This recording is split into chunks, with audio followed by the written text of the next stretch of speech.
All right, it is Wednesday, June 8th. This is a meeting of the Local Development Corporation's Governance Committee. Following board members are present: Mr. Callahan, Mr. Grucci, Ms. Paprocki, Mr. Polakowski, Mr. Trotta, and Mr. Braun. The quorum is present. We expect Mrs. Scheit to join us shortly. Lisa?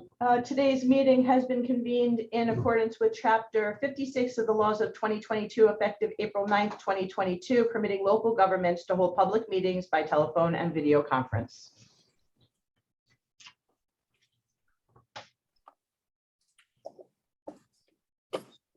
So the first item on the agenda, the only item on the agenda, is the Office of the State Comptroller draft audit that we received. It's in your packets, as is the response letter that we provided to them, and some supporting documents. And just so everybody understands, rather than send out 4 packets, we just thought it would be cleaner if we just sent everything for the LDC in the LDC email. So you'll see you have the LDC agenda, governance, then the regular LDC agenda, and then all of the various items. So we had sent you guys this LDC OSC, Office of the State Comptroller audit, when we got it in April, and also included, like I mentioned, is our response letter to them. Basically, the highs and the lows of it,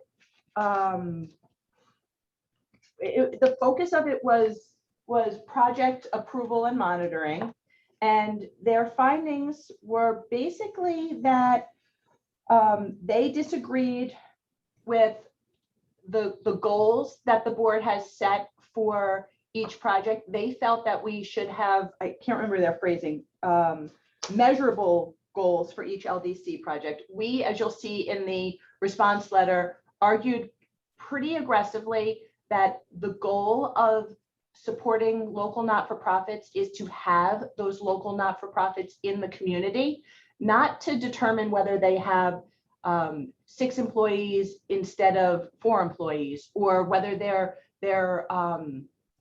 seeing 10 patients versus 15 patients. So that was our argument to them.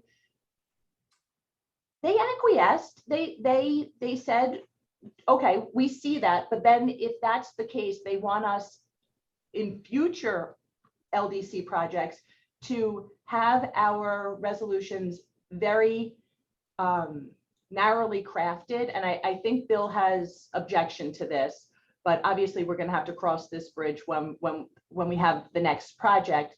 But they want us to say something like, we're supporting this project so that the mission statement of XYZ company is still in existence.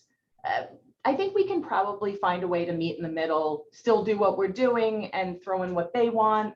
You know, Bill, do you want to? Yeah, so the resolutions that we draft for bond deals are driven by the tax code, and everything that's required by the tax code, as New York law as well, are in those resolutions.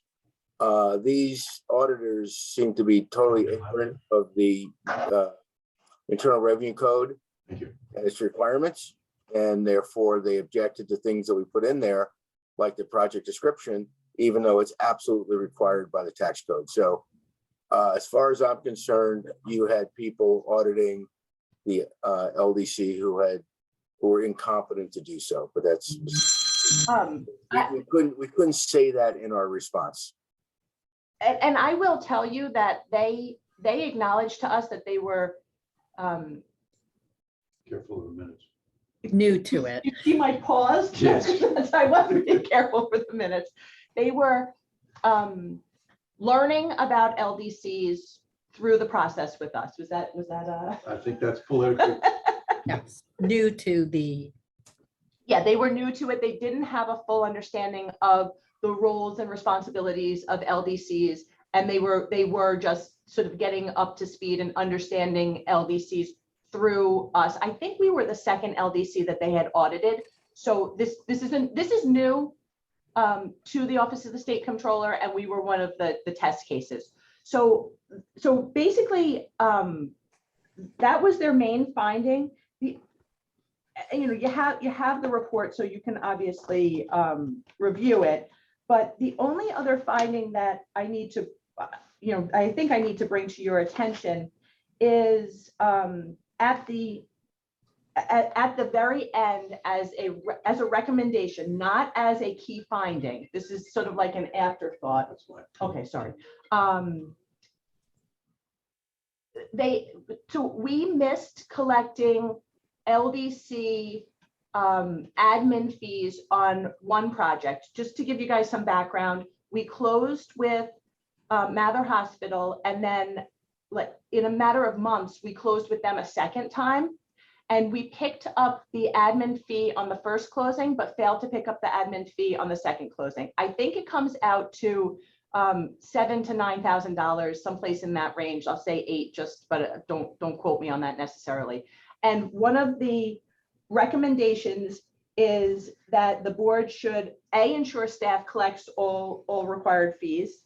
Yes, I agree with that recommendation, and consider recouping uncollected fees. So from this report, we have to provide, we provided the response letter. We have to provide what they call a corrective action plan, which basically is, what are we going to do as a result of this? How are we going to change things?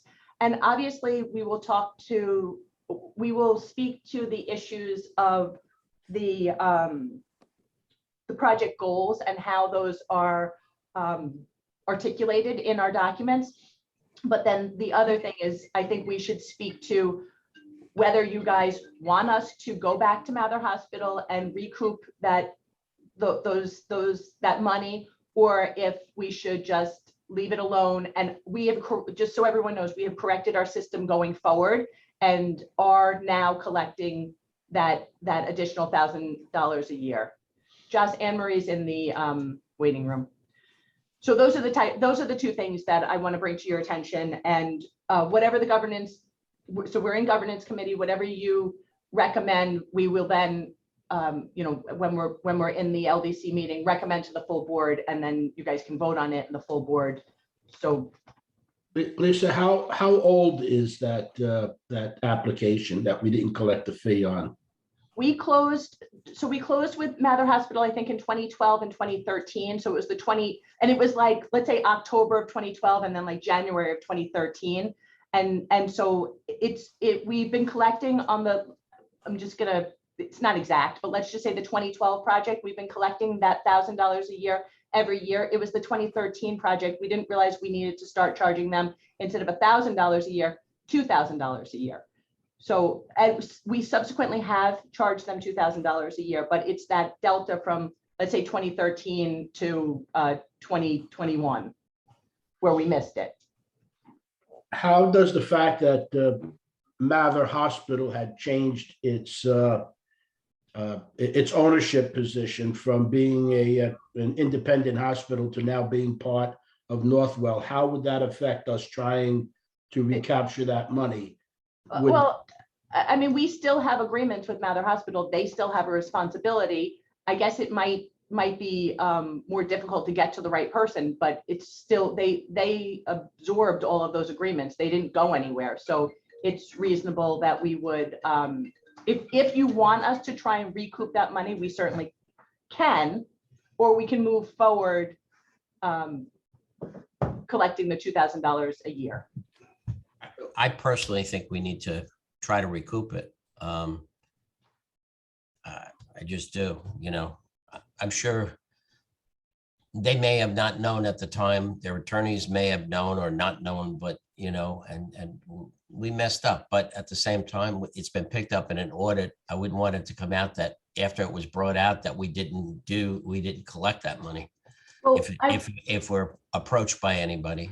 I will tell you that this audit, the phrasing is, you should consider recouping the uncollected fees. They were not, and quite frankly, they saw it as de minimis. When we spoke to them, Fred and Lori and I spoke to them, they told us this issue was not really, in the scope of things, it wasn't that significant, and they weren't going to include it in the audit. We were surprised that they even put it as a you know, and if you look at it, it's way at the end, it's like a little, you might want to consider extras page. So The only reason I say that is IDAs are under the microscope, this you is the know. LDC though. This is the LDC. So Oh, well, separate you know what, entity. okay, I understand that, but you know what I mean. Yep. And, you know, so that's my nickel. I think we should, you know, try to do that. That's more whether- than your 2 cents. Yeah, you know, I mean, I'm sure one of our attorneys knows the attorney that handled that and could, you know, help intervene on that one and work it out. I'm certain, whether it was, it took a little while to get, whether it was paid over a period of time, whatever the case may be. Any case, that's my nickel. I would Quarter. suggest, I went up to a quarter, I'm sorry. I would suggest to the governance committee that we have our attorneys craft a letter, not a threatening letter, not a demanding letter of, you know, to the extent that we have sent in the past, but notifying them that there was a hiccup of some kind, and this is an open balance that needs to be addressed. Send the letter out to them and let's move on with our other business. And this way we would be able to satisfy the concerns of the audit, that we've made an attempt to recover the funds, but we too feel it's de minimis and not worth the energies and expense that it would take for the LDC to put a full court press on trying to collect the money. The cost would probably exceed the $7,000 fee. I think that's a good way, and that also covers us if questioned. So Which is I don't want to put my- words in your mouth, but are you suggesting we write a letter saying it was an omission on our part? Hopefully they'll send us a check, but if they disregard it and disregard a phone call, that we should not pursue it legally? That would be my suggestion. I would think that it would cost us more money in the long run Well, to go after the money than it would be to collect the money. if that's You're the covering feeling our of the rest- butts, right? If that's the feeling of the rest of the board. Yeah, I'm we'll good. pursue it that way. I don't think we need a motion, but as long as we have a consensus. Anybody feel differently? No, I No, think I would that, agree. I think that's a good direction, and, you know, it was, and throw in there about, it was picked up during an audit so that it wasn't something, you know, that we suddenly came up with, you know. I think that's a good way to address it. Okay. Agreed. It covers. Do we have anybody on the Mather board that it would look like we are treating them differently from the way we would treat any other not-for-profit that was an LDC client? Okay, sounds like we don't, so yeah, let's not put pressure on them, bring it to their attention. I don't think it matters who's on the board. This is to the hospital. Yeah. Bill, do you have it's your project, so do you have any? Yeah. Yeah, I would just send them a letter explaining it was the, as we said, the LDC's oversight with the invoice, and also say, hey, you have been paying this since whatever date, and just ask for the extra money and see what they do, and then maybe follow up to their CFO. Just going back to our response to their examination, I mean, it is a very strong response. There are a lot of eyes and pens that worked on that letter. It'll be interesting to see if they come back to us with any comments on that. And as Lisa said before, we still have to submit a plan of correction, I guess is the best term, as to how we will remedy what their findings were. If there's, Lisa, you have anything else? Lori, did you want to add anything? No, not at this point. Okay. Other than that, you know, I think it's a good idea to send out the letter and show that we're doing our due diligence with it. Okay. And that'll be in our corrective action plan. We'll say we sent the letter and we requested that it be recouped. And that's sufficient. I think the corrective action plan, we could have said we considered it and decided not to pursue it. And I don't think they have they would have argued one way or the other, but we will certainly do that. And we'll let you know what the end result is. Lisa, do you have anything else? I don't have anything else. Does anyone have anything else for the LDC? Yeah, just one quick thing, you know, despite whatever we're talking about with regard to the negatives of the audit, with the amount of projects that they reviewed and everything else, the staff should be commended because there was really a minimal amount of concerns raised in the audit. And I think that's a credit to the staff as a whole and the leadership. So. Thank you, Frank. And that after, you find out you're being audited by the state controller, it's a little bit nerve-wracking. Yeah. And as we were interacting with them, we realized that we're doing what's expected. And there wasn't really like a ha-ha, gotcha moment where they said, oh, this is totally wrong. It was all nuance and, well, if we shift slightly, it might be better, but and everything, they didn't have a hard, like, you must do it this way. It was consider these things. So thank you very much. And that was our takeaway also after we were done sitting with Their them. job is to find something wrong. So, that's, Yeah. If there's no other business, I entertain a motion to adjourn the meeting of the Governance Committee of the Local Development Corporation. So move. Mrs. Scheit, second. Second, Thank you, Trotter. Mr. Trotter. On the vote, Mr. Callahan, Yes. Mr. Grucci, Yes. Ms. Paprocki, Yes. Mr. Polakowski, Yes. Mrs. Scheit, Yes. Mr. Trotter. yes. Everyone votes yes. It's unanimous. We are adjourned. We will now open the meeting of the Governance Committee of the Industrial Development Agency. It is Wednesday, June 8th. It is 9:21. Lisa? Today's meeting has been convened in accordance with Chapter 56 of the laws of 2022, effective April 9th, 2022, permitting local governments to hold public meetings by telephone and video conference. I should mention for the record, the following directors are here. Mr. Callahan, Mr. Grucci, Ms. Paprocki, Mr. Polakowski, Ms. Scheit, Mr. Trotter, and Mr. Braun. The quorum is present. Okay, so we have two sets of minutes on the agenda. We have the November 10th, 2021 and the December 21st, 2021 minutes. Does anyone have any questions? Move to approve. Maybe we should do them individually. November Okay, 10th, move to approve the 2021. first one. Thank you, Anne Marie. Do we have a second? Second, Felix Grucci. Thank you, Felix. If there are no questions on the vote, Mr. Callahan, Yes. Mr. Grucci, Yes. Paprocki, Yes. Ms. Polakowski, Yes. Ms. Scheit, Yes. Mr. Trotter, Yes. Mr. Braun votes yes. Not unanimous. The minutes are accepted.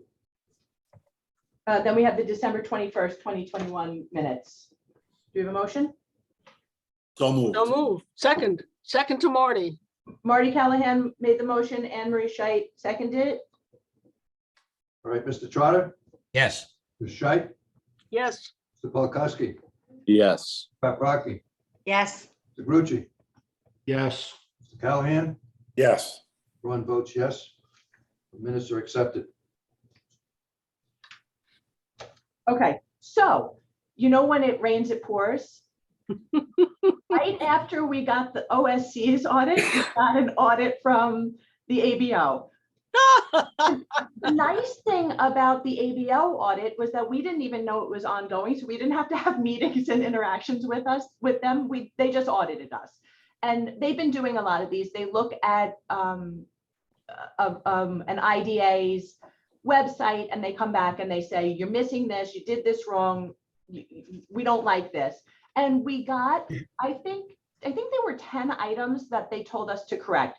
A couple of them we had up on our website, but not in the format that they wanted. So it was a relatively quick fix. We just had to adjust a couple of things. A couple of the things, they audited us, which I have a little bit of an issue with, but it is what it is. They audited us between, I can't think of it, I have it here, but I don't know what the dates were, but right at the period where we're transitioning from 1 year to the next. So we had pulled some documents down from the website and replaced them with the new documents, which were due to be up in like 4 days. We were a couple of days early and they dinged us. I mean, it's not really much of a ding, but they dinged us for not having the old documents up.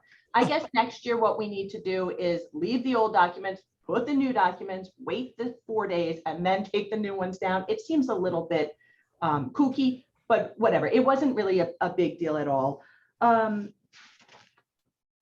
Honestly, to tell you the truth, we went through their, I'm going to say 10 items, corrected like 8 of them right away, went back to them for clarification on a couple of them, and wrote back to them a few of the things you guys will be adopting in the regular session. And I can tell you, they wanted us to have an investment audit. They wanted us to, I should probably put my glasses on. Can't find them. They wanted us to have, they wanted our investment audit in a different format. They wanted us to have a property acquisition policy, which we didn't have. I didn't realize that we were supposed to. They wanted some updates on our mission statement and measurement report, and then a couple of other things that we were able to update very quickly. They didn't like the format, like I said, of a couple of things. So overall, when we wrote back to them and said, these items have to go to our board, these items have been updated right away, and we're working on a few other things, their response back to us was, you know, I'm paraphrasing, but good job. You guys covered 90% of what we asked for. And I'm sure they're going to check back in a little while and just make sure that we cover the last few things that we're cleaning up right now. We'll clean up in the regular session, and then we'll post by the end of the week. So overall, it was, I think, a fine audit, and it was painless for the most part because we didn't even know it was happening. So. And that was also included in your packets. I took particular exception to the investment audit from the standpoint that they audited our financial statements, which means they had to confirm the amount of money we had in the bank. The fact that we have collateral above the FDIC insurance. So they may not have liked the language for some reason, but the accountants did what they were supposed to do. One of the other things too is I've had conversations with Ryan Silver with regard to trying to reach out to the ABO to get some kind of advisory committee together. And I volunteered Lisa and Lori to that committee, which they actually shook their heads to, because they're frustrated at how difficult it is to put that form or those inputs into the system. But as Ryan said to me right now, unless she did something last week, it's a rudderless ship. The governor has not appointed a new head of the ABO. So until that happens, a lot of this stuff going forward is in flux. Anybody have any questions for Lisa? Yeah, would you refresh my memory? ABO stands for what? Authorities Budget Office. / Paris. Okay. Well, and ironically, Paris is an Office of the State Controller program, but the ABO is the one who reviews it and provides feedback on it.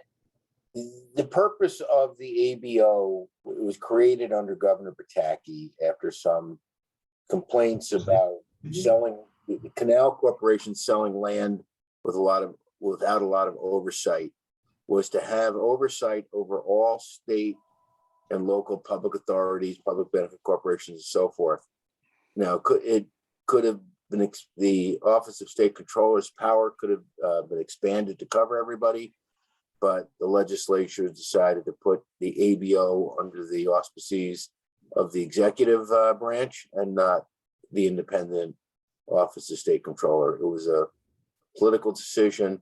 So there was a tremendous amount of overlap between the OSC and the ABO. Inefficient, but this is New York. Why do something that makes sense? So, but we're here in the ABO. Powers seem to grow each year. But anyway, that's why it was done. It was actually done under the Pataki administration, and has continued to expand ever since.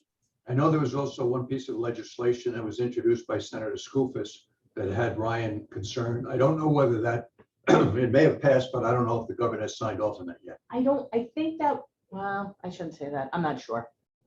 But everybody thinks the ABO as it relates to just IDAs. I mean, the New York Thruway Authority's there. I assume the Triborough Bridge and Tunnel Authority is part of this. Every authority, public benefit corporation and local development corporation comes under the auspices of the ABO. So they actually had, when they were created, a broader mandate to review entities than the OSC did. So for example, originally the OSC had no ability to audit LDCs because they were created under not-for-profit corporation law. Only the AG's office had that. So, I mean, so that, but the ABO has power, authority to regulate and audit every public entity in New York State. Yeah, he's in Paris. Right. Bill, 2008, when was that created? It was, I believe, 2005, and then it was amended again in 2007. Okay. So you had the Public Authorities Accountability Act of 2005, and then the Public Authorities Responsibilities Act in 2007, I believe. So it's been around for a long time, and it's not going anywhere. No, it's not. Lisa, do you have anything else? I don't have anything else unless anybody has questions on the audit. I will say, you guys, if you haven't, you should look at our website. It is chock full of information. I reference it regularly when I need information. Fred asked me a question the other day. The easiest place for me to access the information that he was looking for was on our website. It's really, I think for most people, it's excessive, but for us as a resource, I think it's good. And it is pretty user User-friendly, yes. I've seen those similar audits where they say to IDAs, we did find this document, but we had to dig, and that's not the way it's supposed to be. Our information is all pretty clearly laid out and accessible for the public. And it's updated almost daily because there's always something else we have to add to it. If there's nothing further, I will entertain a motion to adjourn the meeting of the governance committee of the. Motion. Thank you. Motion, Trotter. I'm sorry, that was Frank Trotta who made the motion and who seconded it? Anne Marie, Thank you, Anne Marie. always eager to move on. Mr. Callahan? Birthday child, you voting? He's on mute. I was on mute. Sorry. Yes. Mr. Kuchar, Yes. Pavraki, Yes. Mr. Polakowski, Yes. Scheit, Yes. Trotter. Yes. Mr. Braun votes yes, it's unanimous. We are adjourned. All right, we'll now open the meeting. The Local Development Corporation, it is Wednesday, June 8th. The following board members are present: Mr. Callahan, Mr. Grucci, Ms. Paprocki, Mr. Polakowski, Mrs. Scheit, Mr. Trotter, Mr. Braun. The quorum is present. Lisa? It's 9:32 a.m. and today's meeting has been convened in accordance with Chapter 56 of the laws of 2022, effective April 9th, 2022, permitting local governments to hold public meetings by telephone and video conference. First order of business are minutes of March 16th. May I have a motion? So moved. Gary Polakowski. Second, Second, Lenore Paprocki. are there any questions? Hearing none on the vote, Mr. Callahan, Yes. Mr. Grucci,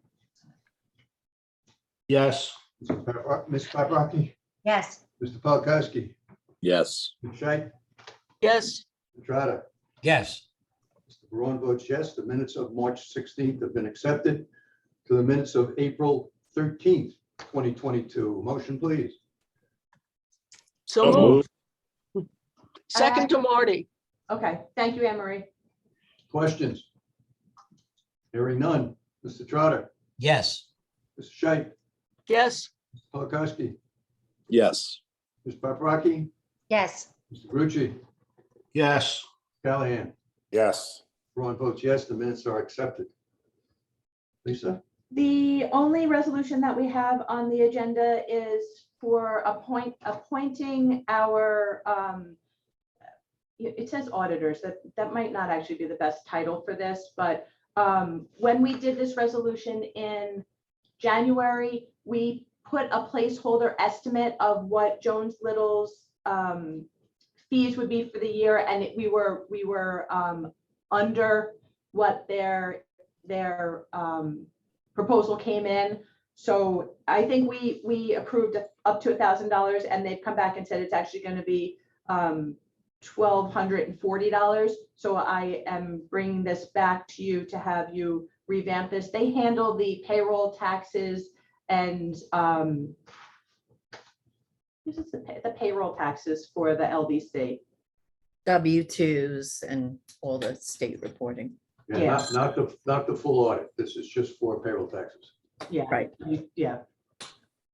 May I have a motion? So moved, Gary Polakowski. Second? Frank, Second, Anne Trotta. Marie. Oh, Are there any- Third to Frank. Are there any questions? On the vote, Mr. Callahan, Yes. Mr. Grucci, Yes. Paprocki, Yes. Mr. Polakowski, Yes. Ms. Scheit, Yes, Mr. Trotter, yes. Mr. Bruin votes yes, unanimous. Lori, I'll turn it over to you. Okay, included in your package is the actual versus budget reports for both March and April 2022. I'll be reviewing them together. There was no activity as far as any closings, et cetera, during the month, those 2 months. The expenses are normal recurring budgeted expenses for those 2 months as presented. Is there any questions on the operating reports for both April and March 2022?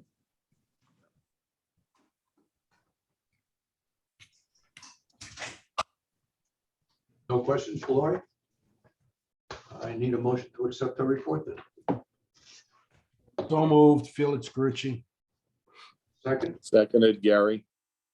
Mr. Callahan, Yes. Mr. Grucci, Yes. Paprocki, Yes. Polakowski, Yes. Ms. Scheit, yes, Trotter, Yes, Mr. Bruin votes yes. Report is accepted. And the only other 2 items I wanted to mention quickly, all of our required legal contractual payments have been made timely.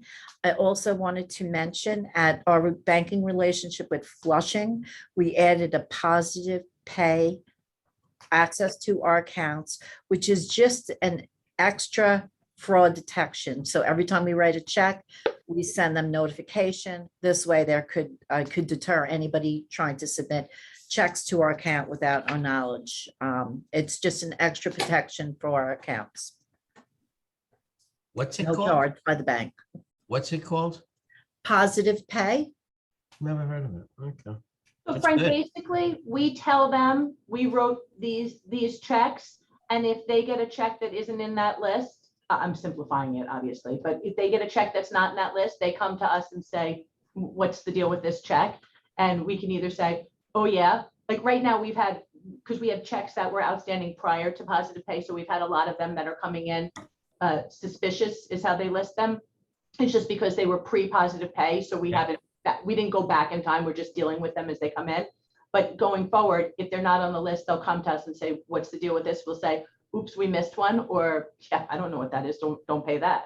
So it's a extra step internally, but it is a protection that we think is important. Yeah, sounds I good. think it's a needed step. Yeah. Yeah, It's a feature that's been around for quite a while, and it's a nice add for us. good. Lisa, That's it on the CFO report. thank you. Okay, so the next items on our agenda, the first one, the investment audit. This came out of the IDA's Investment. ABO audit, alphabet soup.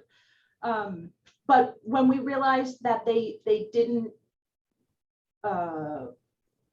that our investment audit wasn't meeting the threshold for the IDA, we realized we needed to do it for the LDC also. So Lori, do you want to talk a little bit about the investment Yeah, audit? certainly. It's So included in your packets. we've always had a review, an investment audit done as part of our regular audit. And we've had a separate report and we've posted it on our website. The auditors, PKF, also do many other IDAs. So the format of that report is what we have been going with. The ABI, when they looked at our website, had criticism about the format of the report that PKF had presented us as part of our investment audit.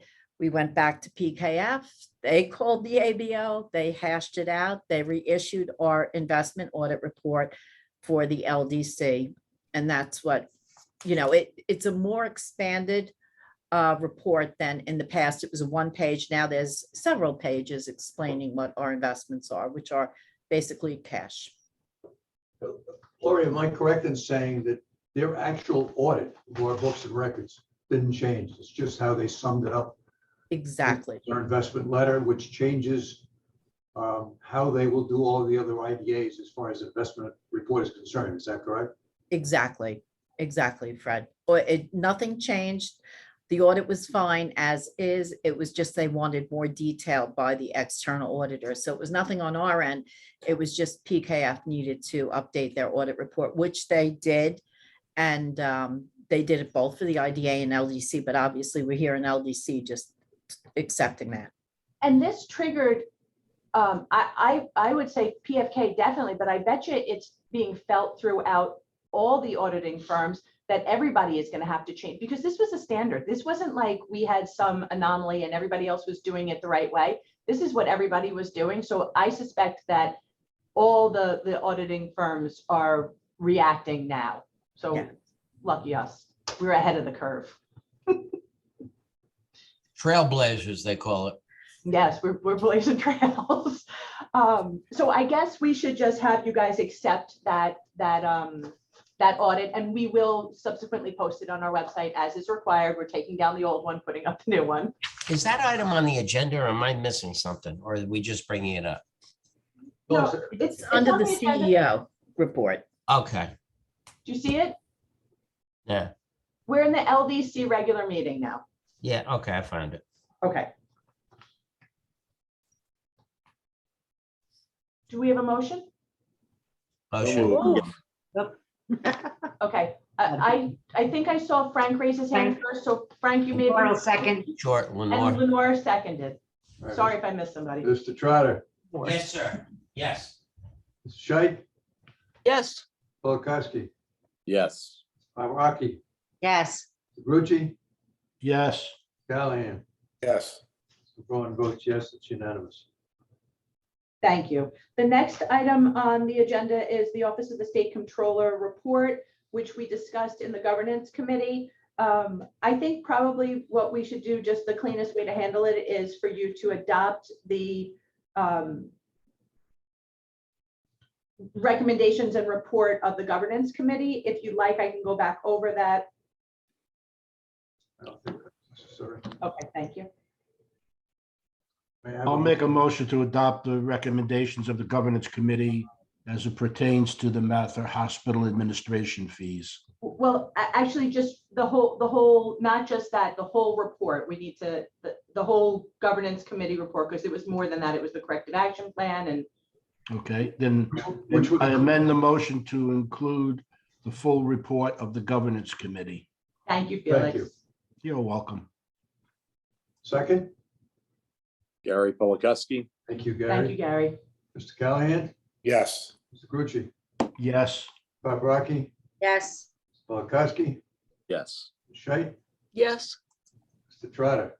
Yes, One votes yes, motion carries. And I think that in that motion, we cover the next item on the agenda. And then we come to job creation numbers, which sort of ties into the Office of the State Controller report. Sort of, it doesn't. Part of what they told us is that we should be reviewing job creation numbers for each of our projects. Part of what we argued was we're not doing these projects solely for job creation. If the hospital is able to automate something and provide better services for the community, we wouldn't hold them to that they have to have, 3 employees. We would say they're providing services.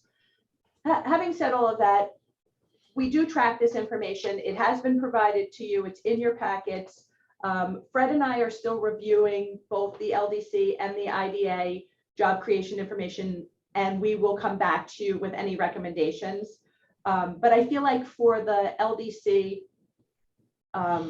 it's not as hard and fast as it is with the IDA. So it is included in your packets if you'd like to review those. I recommend that you do review the numbers, but Fred and I will come back with an action plan for if there's anything that needs to be addressed for any of those. Does anyone have any questions? Are they asking us to do anything or just to be aware of it?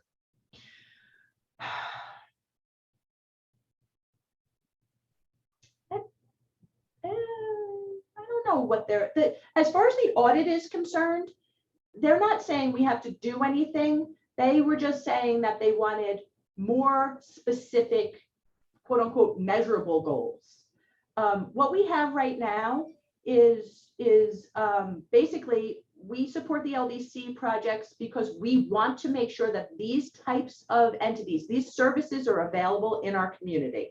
And they said, no, you have to be more specific. So I think what we're going to end up doing is saying, having them attest to the fact that their mission statement remains basically the same as it was when we initially did these projects. But honestly, it is what it is for the 6 projects that we have right now. It's not until we do a new project that we can enact any of this. So as far as job creation numbers are concerned, you should be aware, but I don't believe there's going to be any action to take.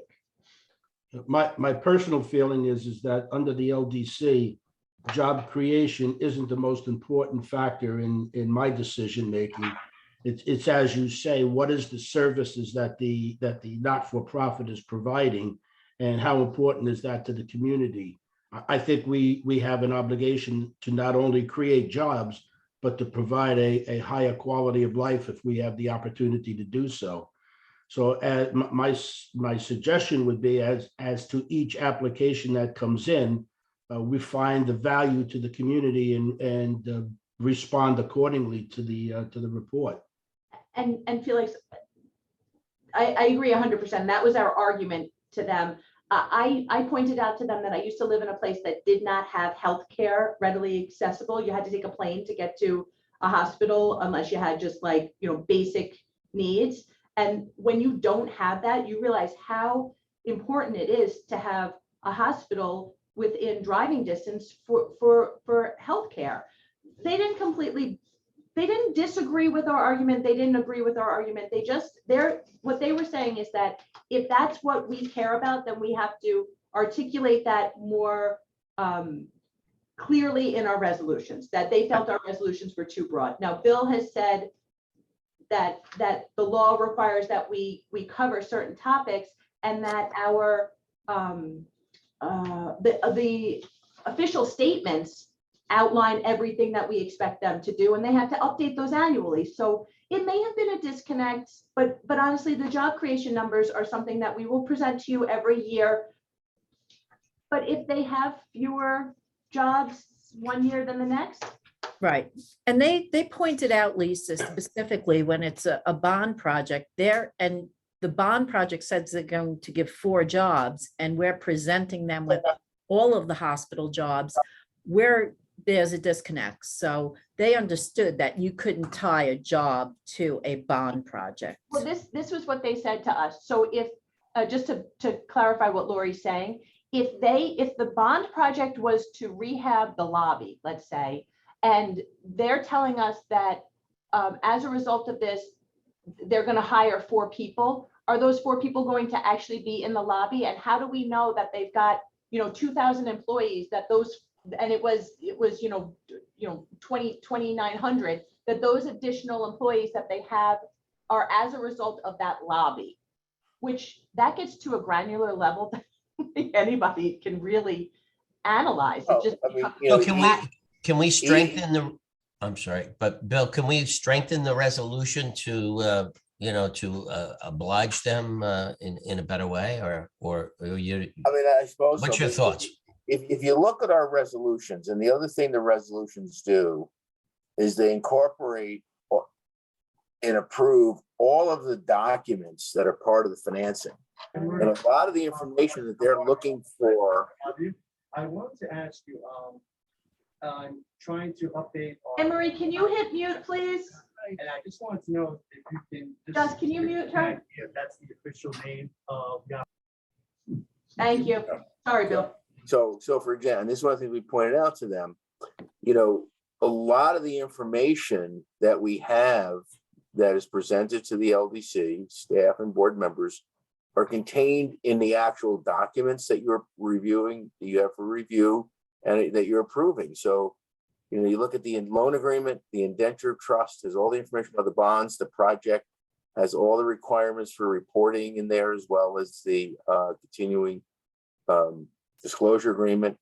The official statement, which again is the LDC's official statement for the issuance of the bonds, has probably 150 pages of detailed information, say, for example, about the hospital, everything from its licensing, number of jobs, different types of services they provide, where they provide it, their competition, who they serve, their audited annual financial statements, all of which has to be updated every year as required by the federal securities laws and uploaded to the electronic data system called EMA, is again required by the federal securities laws, and copies of that are sent to the LDC. So for them to say the LDC doesn't have this information, hasn't been reviewed, again, shows their lack of knowledge and experience, because they had no idea what they were looking at.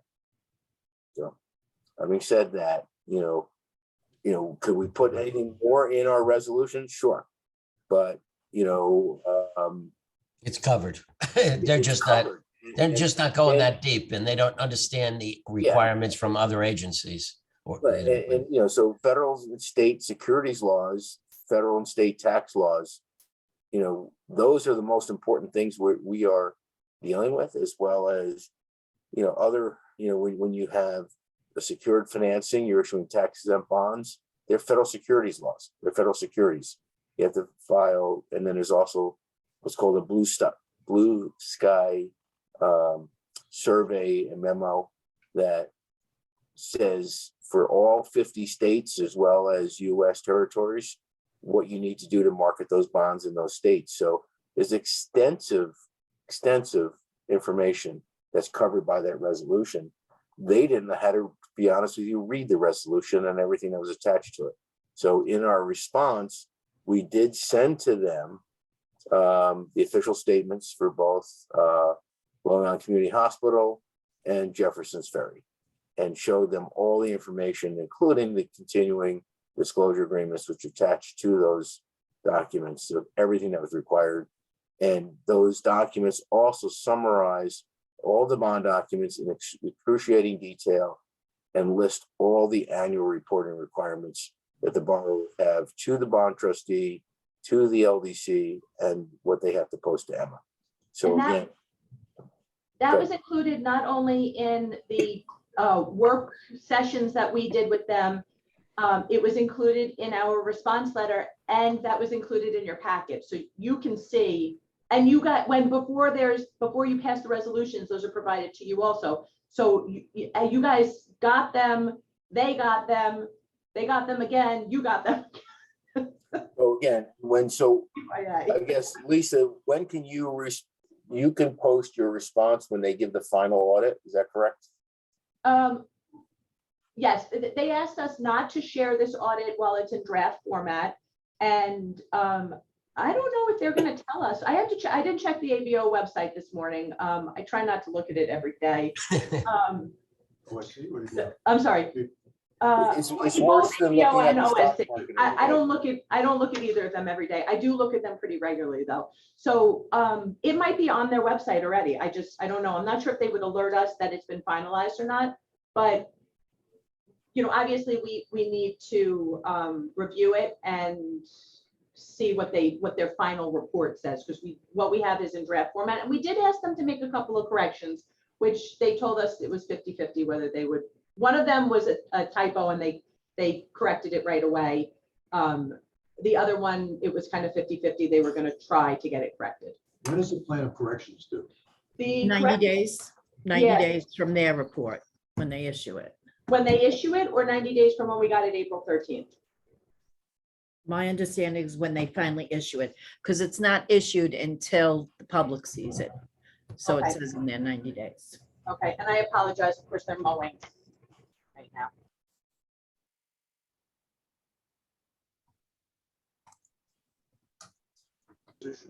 Okay, and guys, I apologize, the lawnmower is right outside my window, but the next item on the agenda, as long as nobody has any other questions, is the property acquisition policy.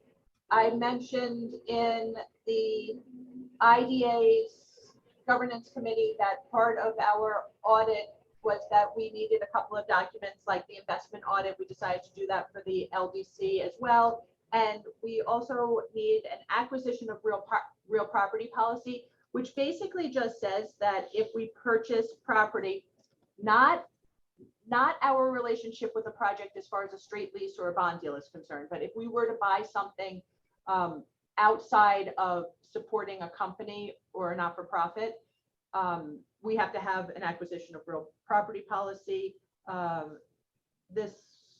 We got a sort of a standard and adjusted it for our needs. Annette signed off on it. And so we just need a motion to accept it. And then that'll be posted on our website as well. So Anyone have- moved. Thank you, Gary. Is there a second? I'll second it, Felix Grucci. Thank you, Are there Felix. questions about the property acquisition policy? Hearing none. On the vote, Mr. Callahan, Yes. Mr. Grucci, Yes. Ms. Paprocki, Yes. Mr. Polakowski, Yes. Mrs. Scheit. You are unmuted, please. Mr. Trotter, Yes. Mrs. Scheit. Yes, sorry. Thank you very much. Mr. Braun votes yes. Motion carries. Lisa, do you have anything else? I don't have anything else for the LDC. Okay, a motion to adjourn. Motion, It is now Second, Frank Trout. It is now 9:56. Mr. Trotter, Yes. Mrs. Scheit, yes. Mr. Polakowski, Yes. Paprocki, Yes. Grucci, Yes. Callahan. Yes. Mr. Braun votes yes, we are adjourned. Now open the meeting of the Town of Brookhaven's Industrial Development Agency. It is Wednesday, June 8th. It's 9:57. The following board members are present. Mr. Callahan, Mr. Grucci, Ms. Paprocki, Mr. Polakowski, Ms. Scheit, Mr. Trotter, Mr. Braun. Quorum is present. Lisa? Today's meeting has been convened in accordance with Chapter 56 of the laws of 2022, effective April 9th, 2022, permitting local governments to hold public meetings by telephone and video conference. I'm going to suggest that we go directly into executive session to discuss. Is that good with you? Matters of Yeah, to personnel. discuss matters of personnel. Motion, please. Motion, Second, Frank Trout. Right. Callahan, Yes. that'd be an easier way to do this. Mr. Grucci, Yes. Ms. Paprocki, Yes. Mr. Polakowski, Yes. Scheit, yes. Trotter. Mr. Trotter, you with us? Yes, I'm sorry. Thank you. Mr. Braun votes Daydreaming. yes. We are heading into executive session. Jocelyn just sent the link for executive session. Please use that link. That's where I was daydreaming, wondering where we were going. Okay. Where would you like to go, Frank? Oh, lots of places. Can we talk later?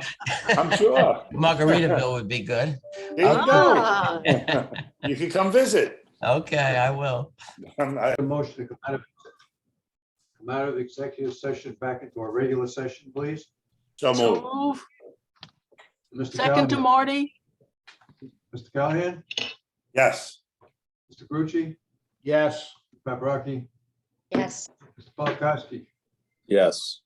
Scheit, yes. Mr. Trotter. Yes. Everyone votes yes. We are back in regular session. Thank you. And Joss, I don't see Annette or Bill. There's Bill. There's I don't Bill. see Annette. And I know she was having some trouble before getting in, so we might want to check on her. I will keep an eye out for her. Okay. Okay, so I know that we had guests waiting. Should we take some things out of order? Whatever, sure. Okay. Bill, we already made the motion to come back out of executive session. And I can't see who's in the waiting room anymore, so I apologize if there's a guest in there that I missed, but I'm pretty sure that we have the representatives from the WF Industrial 12 and WF Industrial 13 applications. So Joss, I suspect Dan Baker might be on, but with a phone number, maybe George Peters, Zach Yes. Campbell, Matt Dicker. So if you want to see if any of them wants to come in. And while Joss is doing that, I just want to alert the board that we have two applications on the agenda. I'm going to do them one at a time. The first one is WF Industrial 12 LLC. Included in your packets is a feasibility study, the application, the cover letter. This is a project for the northwest side of the Long Island Expressway. It's the North Service Road and Sills Road.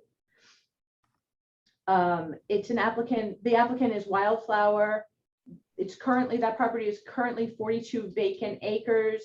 The proposal is for 3 buildings of warehouse spec, totaling about 550,000 square feet. They do not yet have end users, and the expectation is that they will create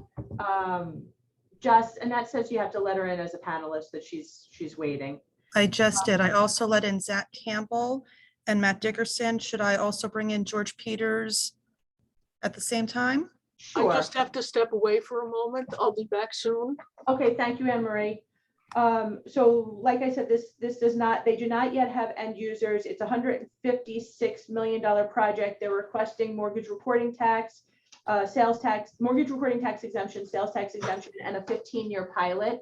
The expectation is that this will create, these are estimates since they don't have end users, but they're estimating 170 full-time and 21 part-time employees when they're all up and running.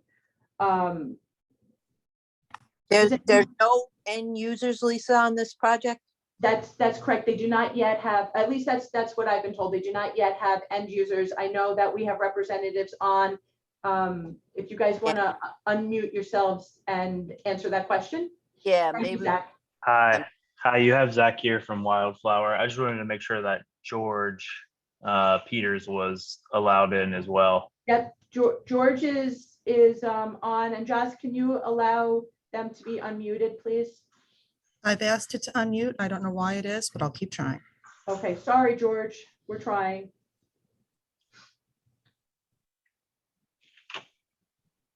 Zach, did you want George to speak to that? I did want him to.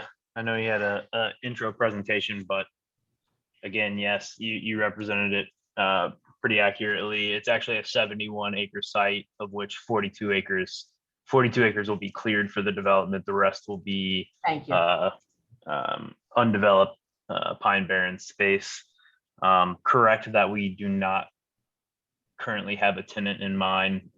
As you guys know as well as any, a lot of these industrial developments, the tenants like to see construction coming out of the ground before they'll make commitments, but we do have a ton of interest in the property. Our employment estimates are based on a number of recent projects that we've built and leased up in the past 2 years. Wildflower is a New York-based real estate development firm primarily focused on industrial buildings like these. We do work in New York City and Long Island, including a few completed projects in the town of Brookhaven. What projects do you have in the town of Brookhaven? The town of Brookhaven most recent project completed was our Middle Island self-storage project, branded as a public storage building. It wasn't an IDA project. But I would like, George, are you having trouble? Do I need to conference you in? I know he probably had a few key points he wanted to make sure were heard. Zach, while we're trying to get him in, my question is, there's a huge number of similar type buildings that are proposed in Brookhaven. In Shirley, Yes. your project, another large one along Horse Park Road, and a couple more along Station Road. And we're in. Where are all these tenants gonna come from? So the vacancy rates in the area are at all-time historic lows.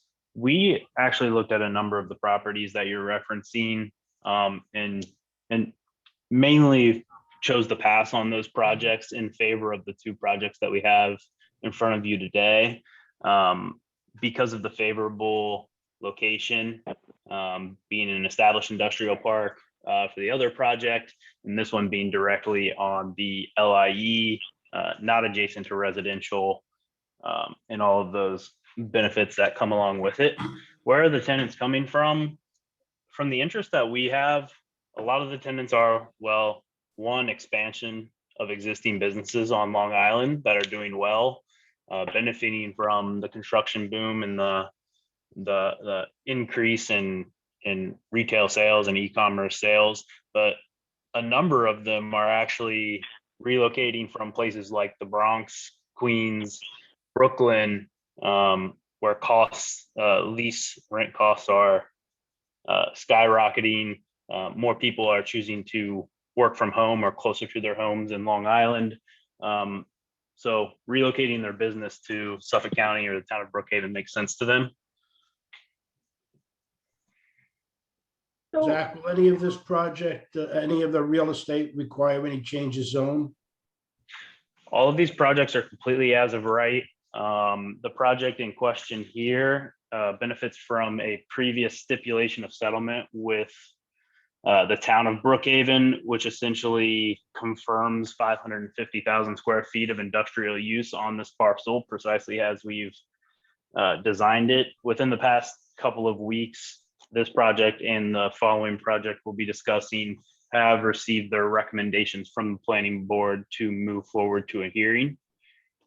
No variances, no waivers, completely as of right zoning. Okay, thank you.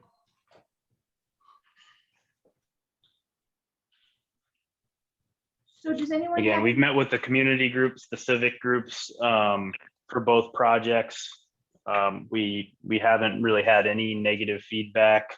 The questions were clarifications. You know, again, these are not near residential districts. They're directly on truck routes, or in the case of the following project, in an established industrial park. These sites were always meant to be exactly what we're building here. And we're not needing to take any concessions with our site planning that some of the other buildings are.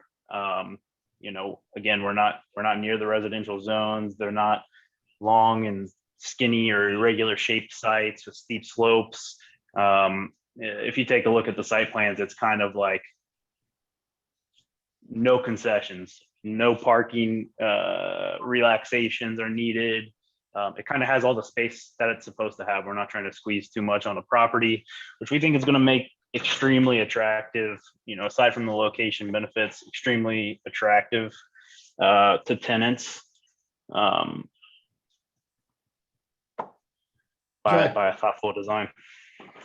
Zach, to that end, what type of tenants are you thinking would occupy these warehouses? Is it one warehouse or a series of warehouses? So for this project, we are primarily focused on getting single tenant users for each building. So this site has 3 buildings, so it will, in all likelihood, have 3 tenants. Historically, in this part of Long Island, it's the same users that you guys are familiar with. It's 75-80% chance it's going to be your standard warehouse user, whether it's some kind of manufacturing business or pharmaceutical business or building materials or whatever type of kind of traditional warehouse user. There's always a chance that it becomes more of a an e-commerce delivery station, but we don't, that's a much lower likelihood. And frankly, if it did become something like that, we would be going back to the planning board to kind of change our design around and establish the site as something like that. So in short, we kind of expect these to be the traditional users, and those are the types of users that have been reaching out to us most frequently. So Zach, since my board has been able to review the application and I had some conversations, before the meeting with individuals, I'm hearing from some of them that maybe we should consider, and I just want to sort of tee it up and get the board consensus on this, either having some percentage of end users secured prior to closing on this, or maybe some. So I want to hear from you if that's something that you think is realistic, and get my board sort of talking amongst each other about if that's something that they want to pursue. Yeah, and our opinion on that is that it's just not really the way that the market works here. In New York City, more often, right? The permitting process as of right is more straightforward. Tenants can really bank on the fact that you're going to get a permit and be able to build what you say you're going to build. Whereas here, the tenants are savvy. They understand that planning board processes and other discretionary type processes, or semi-discretionary, I'll call it, Yep. I'm sorry to interrupt you, but we would not close until you were through. We won't even hold our public hearing until you're through the planning board. So if it's having that planning board approval in hand, that will give your potential end users the level of comfort that they need, then I think what I'm suggesting or sort of teeing up, unless I'm misunderstanding you, is doable.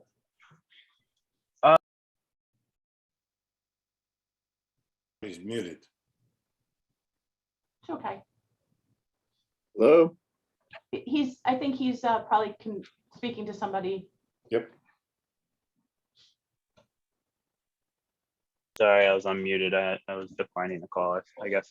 So I didn't get a chance to actually finish my entire thought. That's part of it. That's the reason why we're not pre-leased today.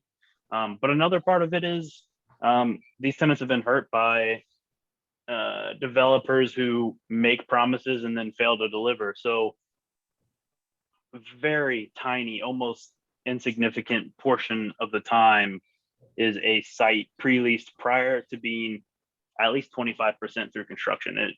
It rarely happens. We don't build on that basis, and that's the reason why a lot of projects that you might see in front of this board will never get off of the ground, because they wait for a tenant to pre-lease the site. It never happens, and then they sell it to somebody like us who will get it off the ground and get it leased. So I totally hear what you're saying, but just in representing our board, which is my job, we're seeing a lot, as Fred indicated, a lot of spec industrial projects coming in. And our concern is that there's going to be more than the market can absorb, and we don't want that to happen. So I think one way to mitigate that is to have a requirement that there's some piece of it that's pre-leased. And I understand what you're saying, that's not typically how it works, but things work the way they work until they're forced to work a different way. So My concern is all of a sudden you have, 5 or 6 or 7 warehouses built, everybody waiting, build it, they will come, or hope they will come, and nobody shows up. So what comfort? And I would invite, I totally hear you.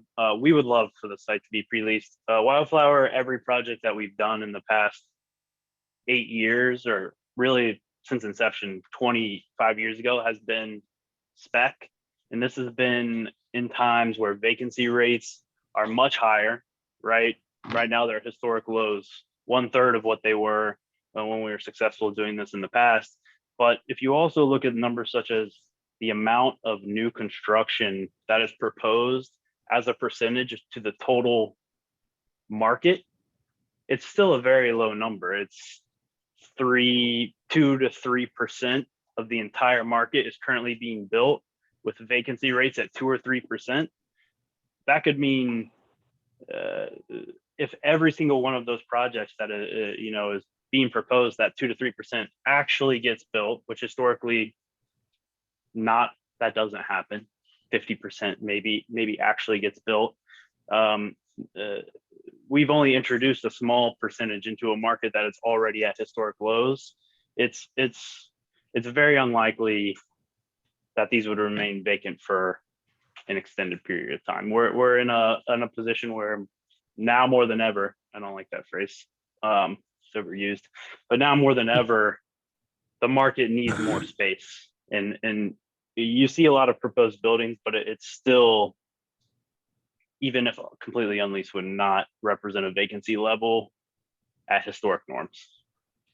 Zach, you say that the market needs this type of construction.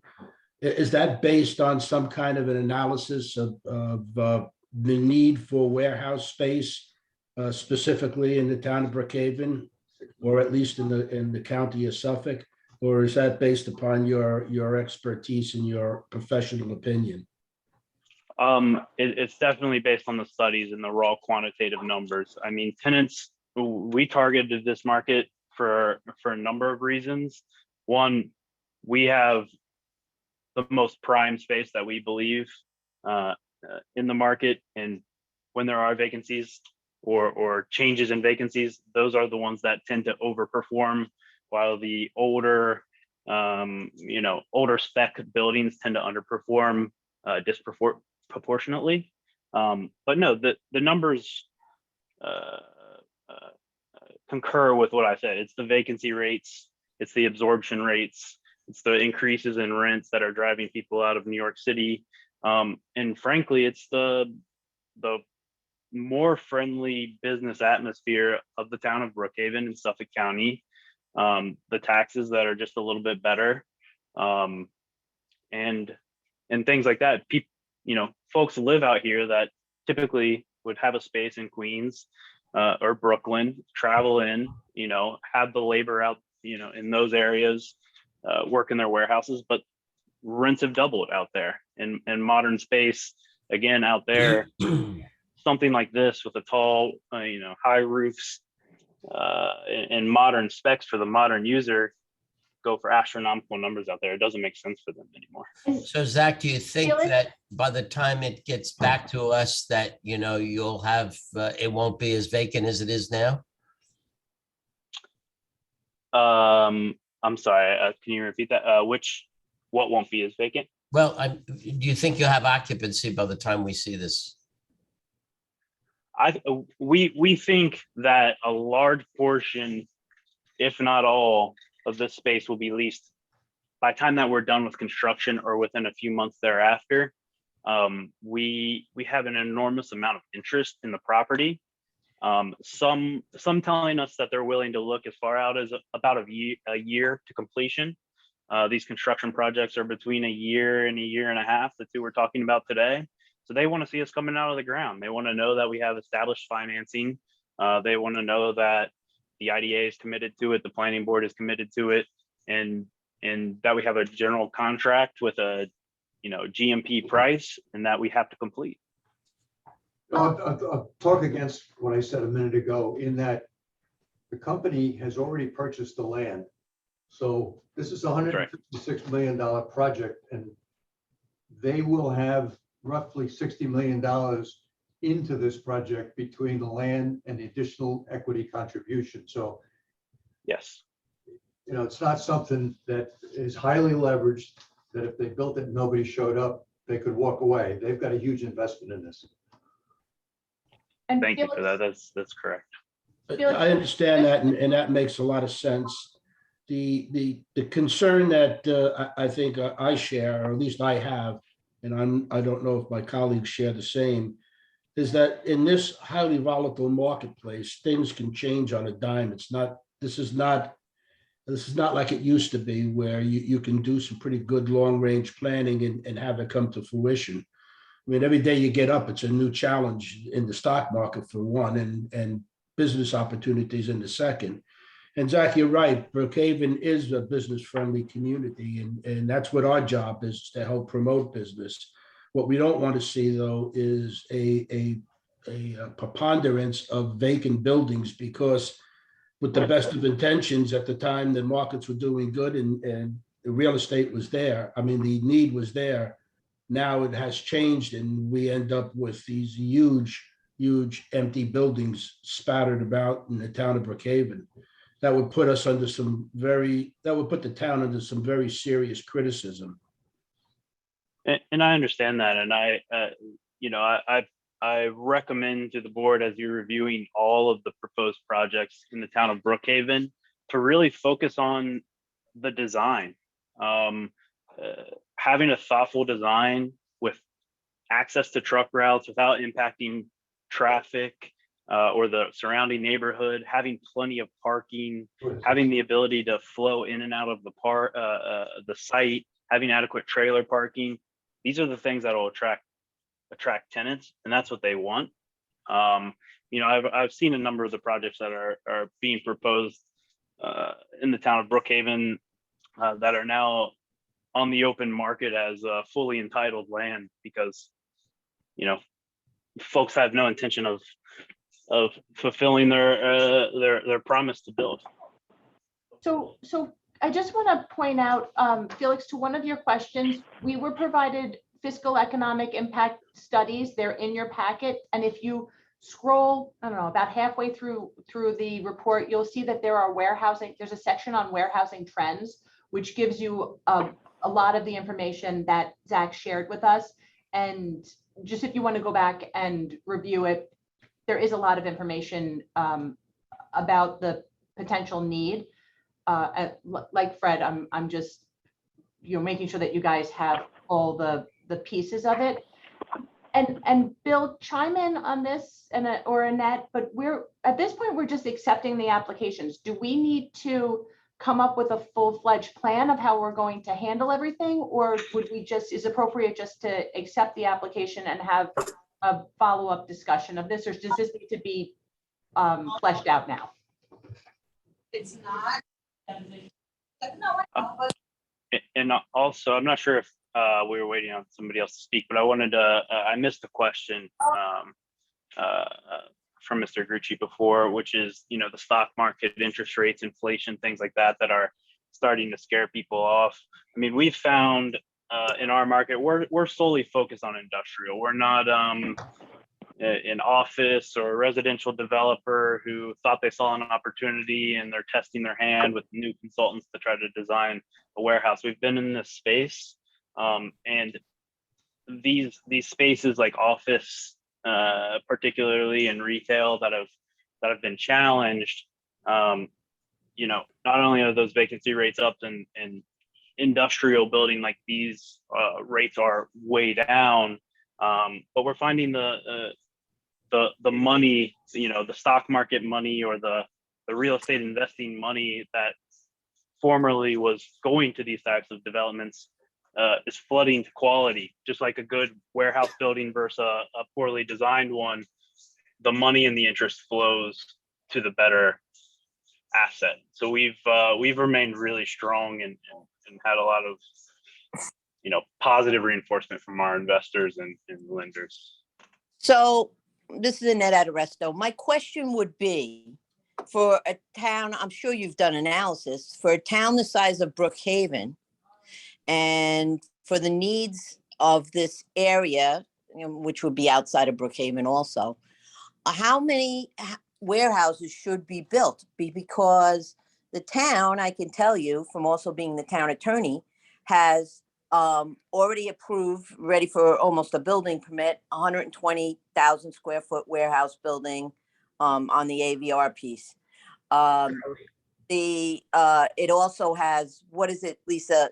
$2.1 2.5 2.5 million square feet of warehouses at the North Point property in Yapank.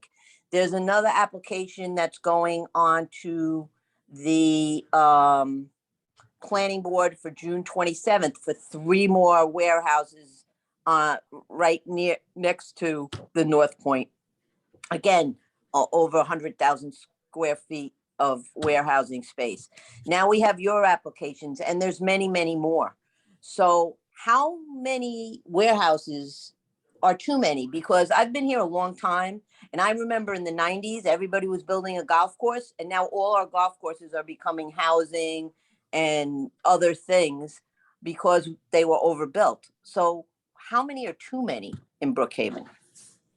That's a good question. So Long Island, as you know, Suffolk County and Nassau County are some of the most densely populated counties in the United States, just behind basically the 5 boroughs. And the amount of industrial space in the counties compared to population density and size across the nation is still disproportionately very low.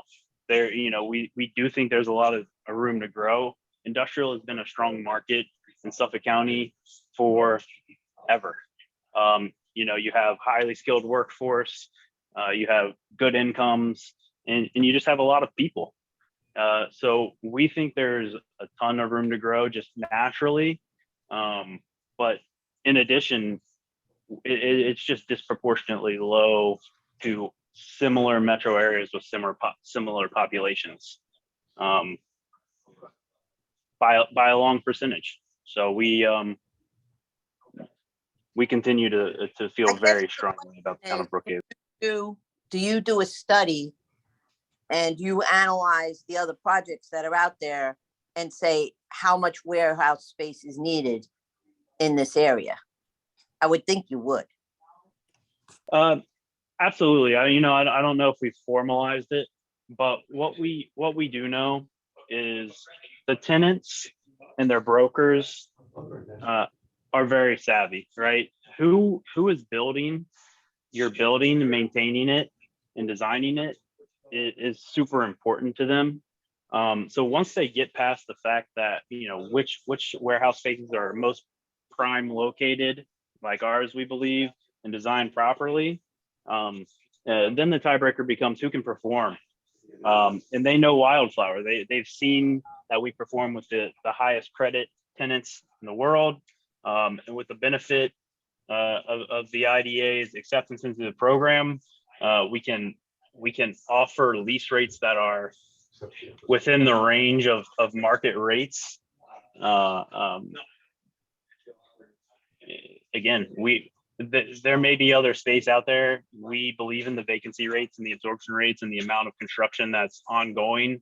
When you look at the percentage, it's actually a very small amount of the current inventory. But we also believe that flight is always to the quality space, and that's what we have in front of you today. So Bill, let me just ask you that question again. Is this something that we can, how do we handle this? Can we continue this conversation?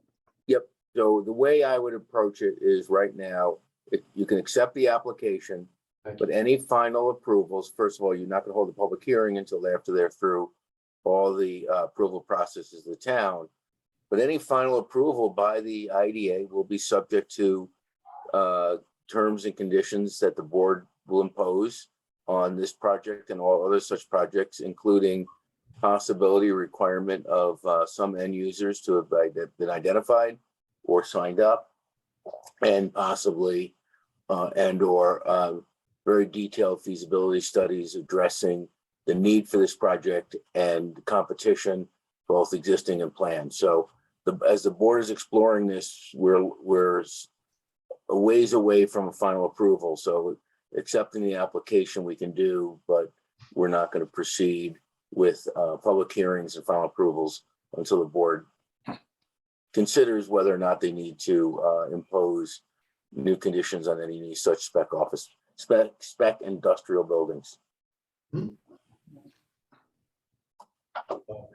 Hearing what Bill just said, may I have a motion to accept WF Industrial 12 LLC, their application? So moved, Gary Polakowski. Thank you. Second, I'll second it, Felix Grucci. And Zach, I would just encourage you the next time that you're in front of the IDA, if you would be able to point to a study that either your firm, your client has produced, or a recent study on warehousing needs for at least Suffolk County. This way it would give us a better understanding of the need for these types of buildings. Absolutely. Thank you.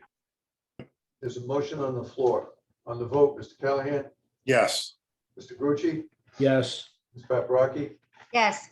Polakowski, Yes. Mr. Scheit. And Maria there? I don't think she's in her. Okay, Mr. Trotter? Mr. Trotter? Frank, you're muted. He's working on it. Yes. Mr. Braun votes yes. The application is accepted. Mrs. Scheit votes yes.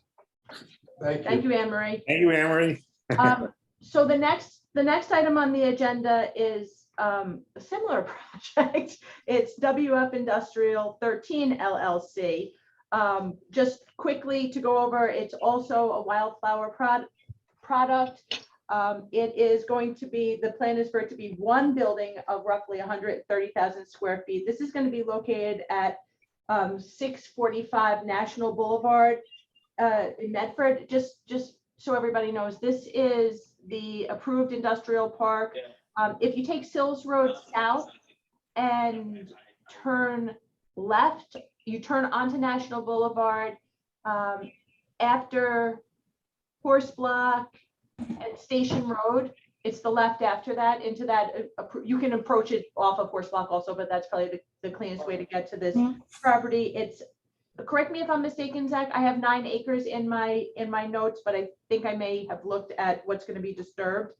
Yeah, this one is 10 acres. If you were going south on Sills, you would take a right on National. Oh, you know what? I was Right. holding up my right hand and said left, something I do very often. So you don't want me as your co-pilot, just saying that much. But yes, I was thinking right and said left. So it's 10 acres, 9 acres to be disturbed. This is a almost $34 million project. And like the other one, they are requesting mortgage recording tax exemption, sales tax exemption, and a 15-year pilot. And the estimate is that this will create 40 full-time and 5 part-time positions. Once again, all we're doing on this is accepting the application. A lot of the discussion that followed WF Industrial 12 will apply here. So unless there are any questions, I would suggest that we move to accept the application. I move to accept. Thank you. Thank you. Second. Thank you, Gary. Okay, on the vote, Mr. Trotter, Yes. Mr. Scheit, Yes. Mr. Polakowski, Yes. Paprocki, Yes. Mr. Grucci, Yes, Mr. Callahan. Yes. Everyone votes yes, we have accepted the application. Thanks, Mac. Thank you, Thank you. guys. Exactly. The next item on the agenda, I'm going to take a couple of things out of order, and I apologize again. I can't see the attendees for some reason, but I'm pretty sure I saw before that Peter Curry was on, and Peter has a couple of items on the agenda. So I'm going to take some things out of order. Jess, if you could bring Peter in, I would appreciate that. 44 Ramsey Owner LLC. This, to remind everybody, I found my sticky note I was searching for. This, to remind everybody, is a project in the Shirley Industrial Park. They have asked, they're requesting the approval of a permanent mortgage not to exceed $7.5 million. They're not requesting any benefits. So Lisa, just remind everybody the operating company. the operating company is Frank Lowe. Thank you. I'm impressed that I got that right because it flew out of my head. Frank Lowe is the operating company, and this 44 Ramsey is the property owning entity. Peter, did you want to add anything? I don't really have much to add. As the board probably remembers, it previously consented to the assignment of the IDA transaction to a new owner of the property. The property was formerly owned by the original principal, Frank Lowe, and he sold out. Rock Point and BEB acquired the property. They acquired it for cash, and now they're placing a mortgage on the property. If this board consents, I can tell you they're looking to close very, very quickly. If there are any other questions, I'm happy to answer them. Hearing none, a motion, please. So move. Anne Marie? Second, Second, Marty Callahan? thank you. Birthday boy on the vote, Yes. Mr. Grucci, Yes. Ms. Paprocki, Yeah. Mr. Polakowski, Yes. Shay, Yes. Yes. Yes. One votes yes, motion carries. So Marty, this is how you chose to spend your birthday, huh? I'm looking to go out and play around the golf when we're done. The sun came out, Peter. Yes, it did. Peter, do you have another, is ABR Yaphank yours? No, the only reason why I'm staying on is it looks like you have an agenda item for the discussion of the name change from the NP Okay. slash this Thank you. project. I knew you had something else, so I'm gonna take that out of order also. So we received a name change request for Brookhaven Logistics Center, LLC. This is the project that was, I feel like I'm gonna refer to Prince right now, but formerly known as, It is formerly known as NP Winter Brothers. Right. And, I think that the company found that there was getting to be a little bit of confusion between their project and the other project, which Winter Brothers is proposing on an adjacent piece of property. I wanted to make sure that people understood that these are two separate properties, two separate applications, and that this 2 million square foot warehouse industrial project has nothing to do with Winter Brothers' normal line of business. Bill, do you want a resolution to that effect? accepting it. Just, we just a vote to approve it. Okay. Somebody move that, please. So moved. Thank you, Mr. Grucci. Seconded, Gary? All right, on the vote, Mr. Callahan, Yes. Mr. Grucci, Yes. Ms. Paprocki, Yes. Polakowski, Yes. Ms. Shay, Yes. Mr. Trotter, Yes. one votes yes, motion carries. Thank you, Peter. All right, thanks, everybody. Have a great day. You Thank too, you, Peter. Peter. Right, bye-bye. Okay, and I apologize, for some reason I can't see who's in the attendees, so I'm not sure if there's any other council that has projects that we could just sort of, release them. But I think maybe, unless I hear differently, I think we should go ahead and just go ahead and go back into the main part of the project. If you're an attendee and you can hear me and you do have something, just raise your hand, please. And we can always move around again if they do have something else. So do you want to start with the minutes, Fred? Sure. Minutes for our meeting of March 16th were sent to everyone. I need a motion to accept those.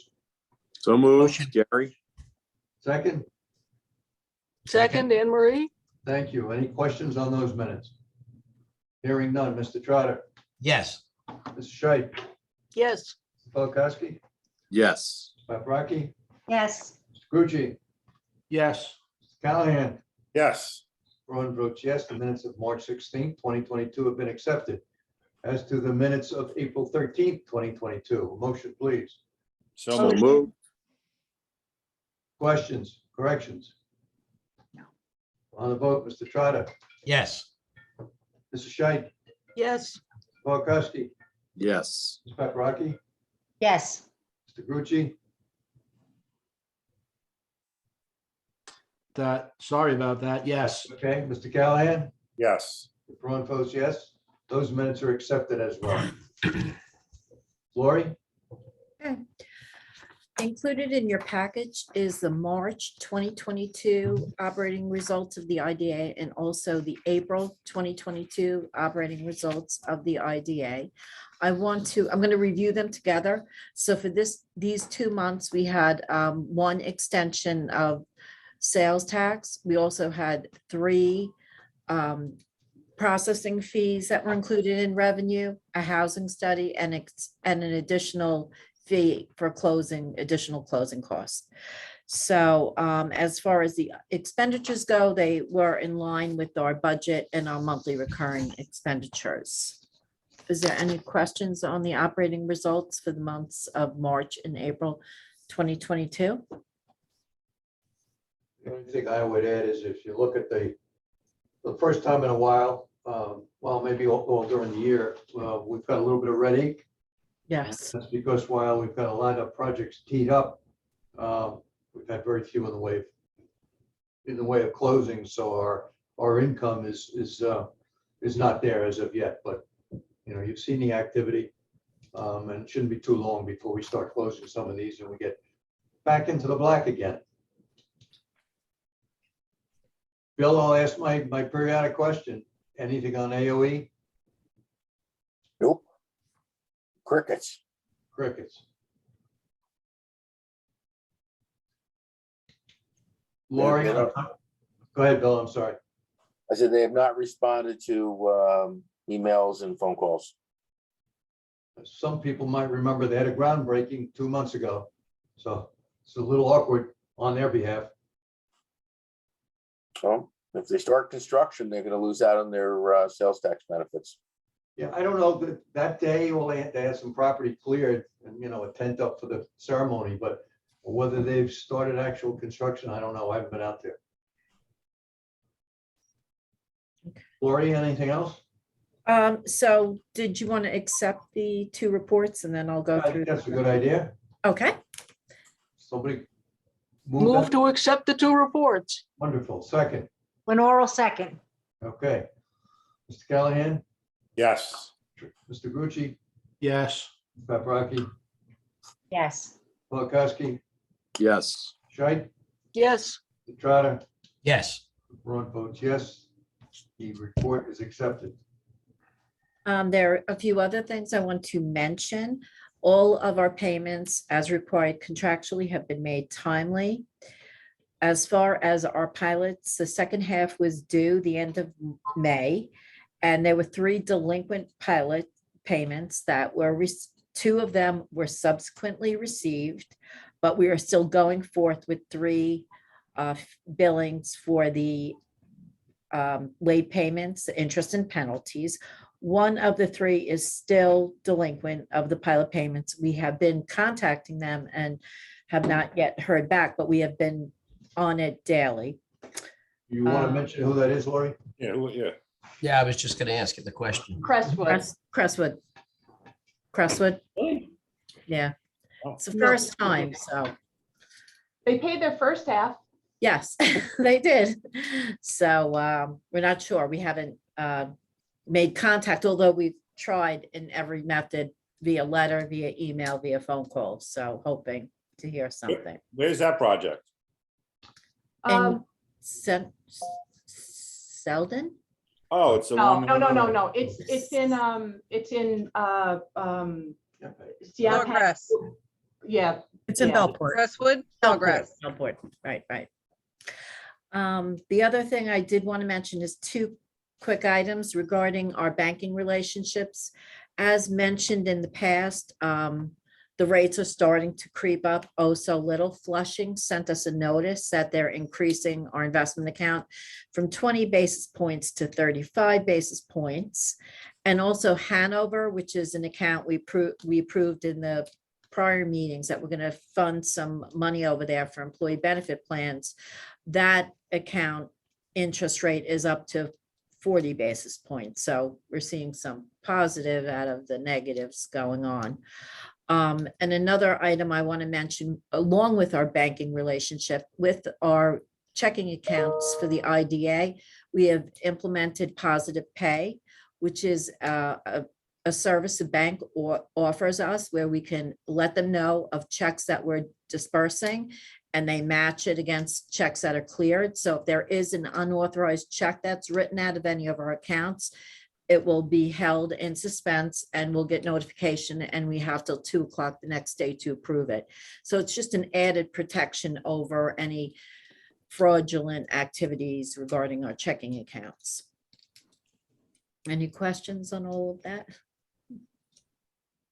Okay, thank you, Lauren. Okay, just to pick back up, I know we jumped around a little bit. The next item on the agenda is integrated structures MatCon subtenant application. So this is integrated structures is at 40 Pinehurst Drive in Bellport. I think there was just a miscommunication because it seems to me like MatCon was part of their original, they originally contemplated it, but just briefly in their cover letter, so it didn't get picked up, it didn't get followed through on. And so we had them come back to us with a subtenant application just to make sure that we had everything above board. And that's basically what you have in front of you. It's for MatCon to sublease some of the space at 40 Pinehurst Bellport, and they have 10 employees in there. The application is in your packets too. Does anyone have any questions? No. We need a motion to accept that application, please. Motion, So Frank. moved. Thank you. Seconded, Gary? Okay. Mr. Callahan, Yes. Mr. Gucci, Yes. Paprocki, Yes. Polakowski, Yes. Scheit, Yes, Trotter, Yes. Braun votes yes. Thank you. Bill, so that we accepted the application, but we have the resolution as well. Did we just cover everything we needed to? You're on mute, Bill. The resolution that we sent to you covered the application and approval of the tenant and the tenant agency compliance agreement. So Okay. that's what I thought you were adopting, that resolution. Okay, good. So that's the resolution that you just Yeah. adopted. You accepted the application and all the other pieces. Okay, thank you. The next item on the agenda is interstate mechanical. This is, there's two requests on this. They have a subtenant also called CAD/CAM, and CAD/CAM was already approved and has already been in the building, and they are just requesting that they can extend their lease for another 2 years. So there's that piece of the request, and then they also have asked to extend their sales tax to 10/31 of 22 and increase the sales tax, the amount that they can spend on sales taxable items to 75,000. It's split between two entities, so it's 70,000 for Williams Realty and 5,000 for Interstate Mechanical. And those request letters were in your packet as well. So Howard, did you want to add anything? No, thank you. Should we have those as separate resolutions? It's all, it was all forwarded as one resolution with multiple components. Okay, thank you. Somebody care to move it then? so move. Thank you, Anne Marie. Second, Felix Grucci. Mr. Trotter, Yes. Scheit, Yes, Polakowski, Yes. Paprocki, Yes. Grucci, Yes. Mr. Callahan, Yes. Mr. Braun votes yes. The resolution is passed. Thank you. The next item on the agenda is UI Digital. They put in a request to have you approve them putting solar on their roof.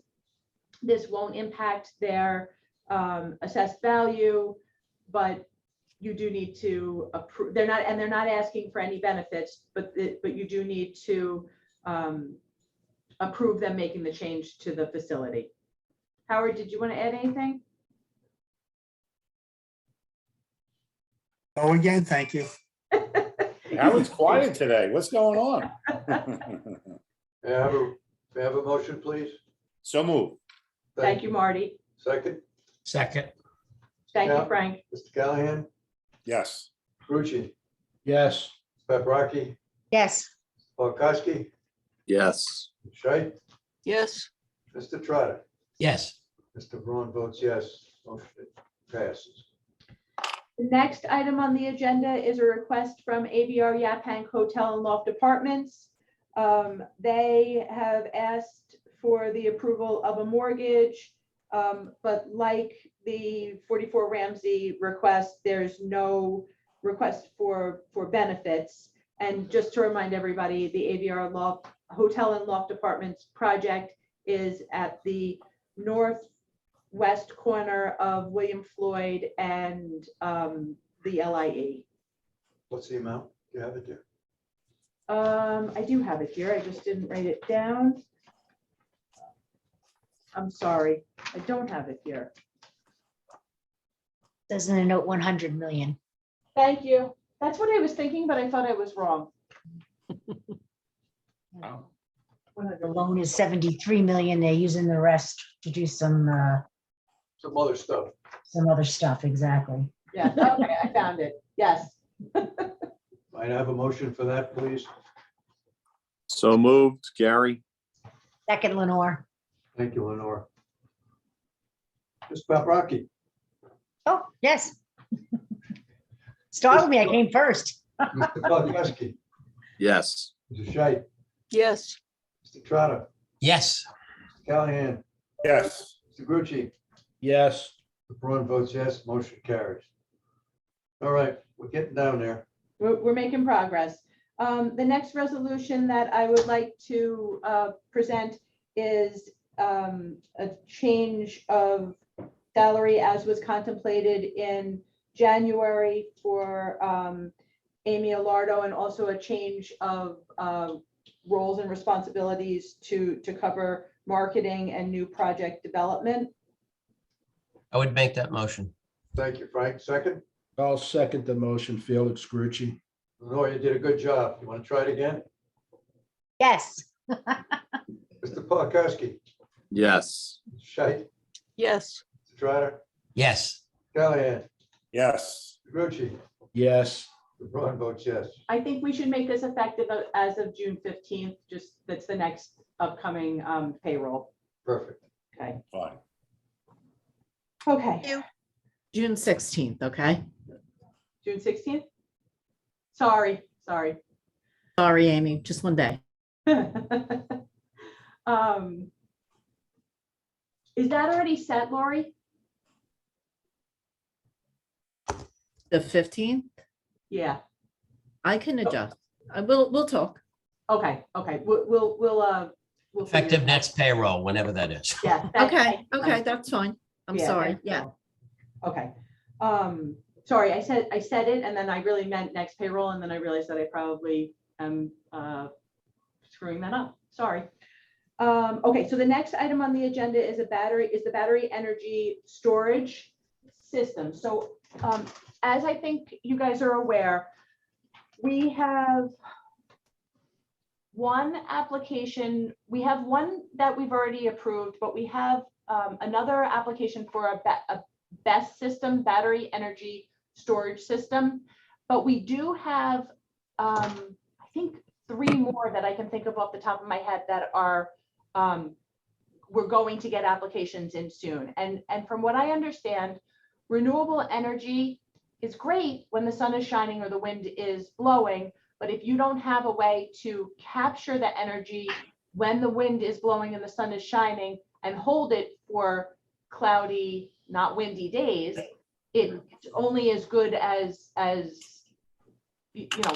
when the sun is shining. So these battery energy systems basically are batteries that hold the energy and then can put it into the system, into the grid when we need it. So And that is an also- excellent summary, Lisa. Yeah, I mean, the other thing that On these text. do, even on a windy, sunny day, when there's peaks in energy demand, so for example, all of a sudden it hits 95 degrees late afternoon, everyone gets home from work, turns their air conditioners on, and they kind of act like peaker plants. to avoid brownouts. So the system is always has enough energy running through it. So they are critical, and they probably will eventually replace, as more and more of them come online, they'll probably replace some of the backup peaker plants that are out there that run on natural gas or oil as well. So they are critical to the grid. Bill, you and Lisa are a great team. Fortunately, inserting that energy into the grid is still a little bit of tricky, which gives a lot of exciting work for the folks at our Advanced Energy Center to do. Well, yeah, I mean, the grid nationwide is aging and is obsolete. And the grid was really designed to take power from the big plants that were built, 50, 60 years ago, like, for example, like Port Jefferson, run on coal or natural gas or oil. And so the grid, needs, even if these weren't coming online, nationally, the grid needs to be rebuilt and brought up to speed and up to code, as well as needs to reflect getting power from where it's now being generated to where it's needed. It's nationwide. It's critical that the grid, the entire electrical infrastructure system, be upgraded and modernized.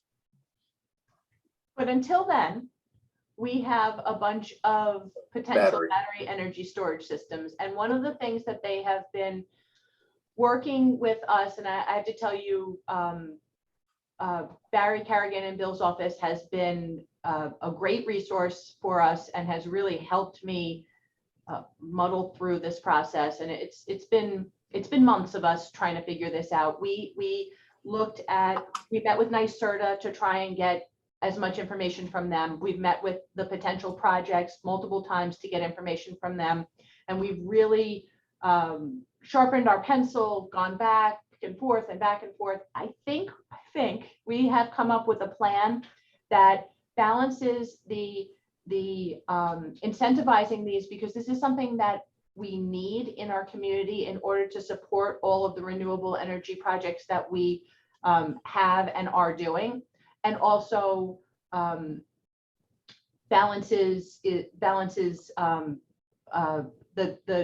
taxpayers and the taxing jurisdictions.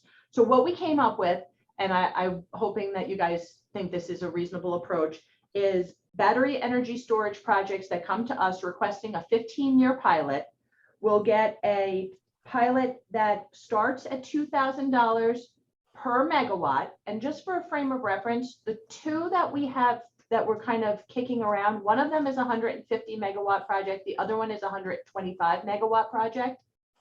So just so you have a frame of reference for this, the 15-year pilot would start at $2,000 per megawatt and increase over the 15 years to $2,500 per megawatt. So I have to play with the numbers a little bit. I'm not sure if it's going to make the most sense to do 5-year chunks, like $2,000 for 5 year, $2,250 for 5 years, and then $2,500 for 5 years, or if it's going to make sense just to gradually increase. But that's what we're playing with.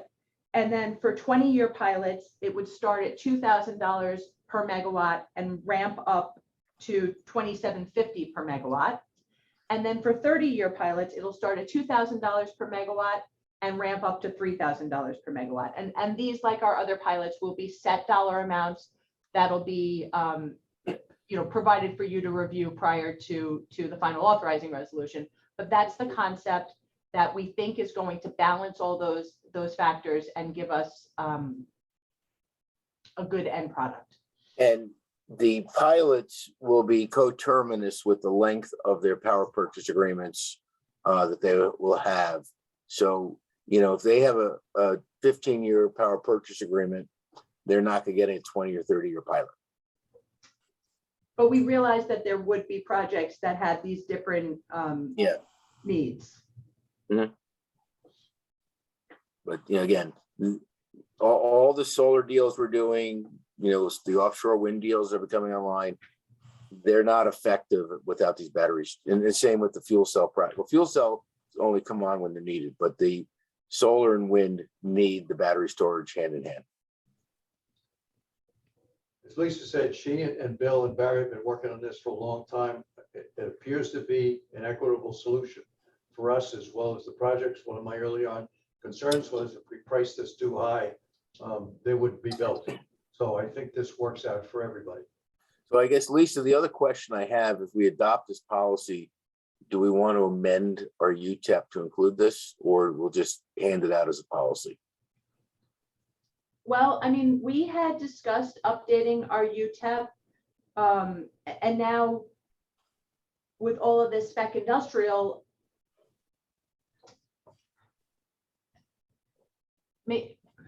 This is a little bit more specific yeah, than the other.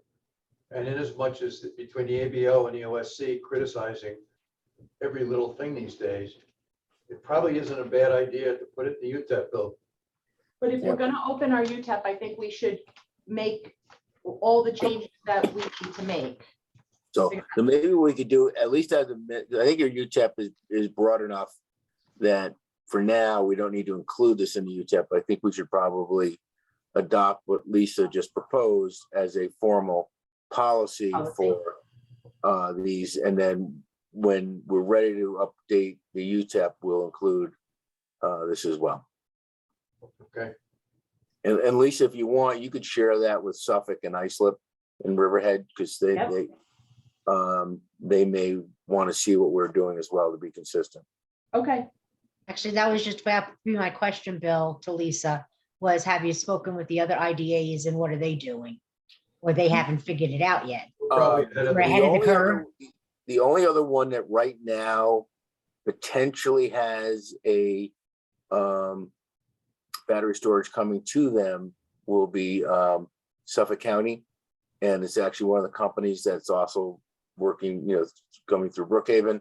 So I think Tony Catapano and Kelly Murphy will be very pleased to see that Lisa did all the hard work that they could look at.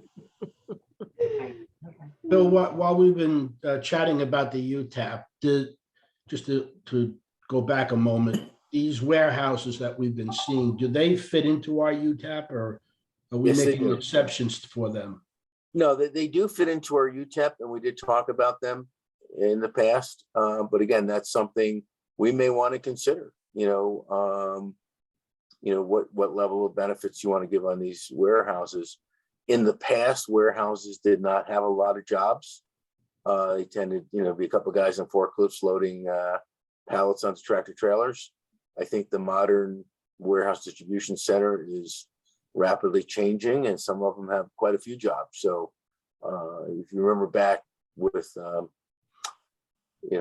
about 4 executive directors ago with Tony Alosio, he always said, warehouse distribution centers should not get, at that time, the standard pilot 100% exemption because they didn't have enough jobs. And now some of these warehouse distribution centers have hundreds of jobs. So they have changed, but, even, looking at them going forward, I think there's a lot of things the board could consider, including, as we said earlier, whether or not we want, say, 25% of it pre-approved, pre-released before we approve it. Or, at least having a very detailed feasibility study showing the need for the warehouse, the other ones out there, the competition, other things that are planned, so that the board can make an informed decision as to whether or not this warehouse is really needed. There are a lot of them coming up in primarily right now, Brookhaven and Riverhead, a couple in Islip and some in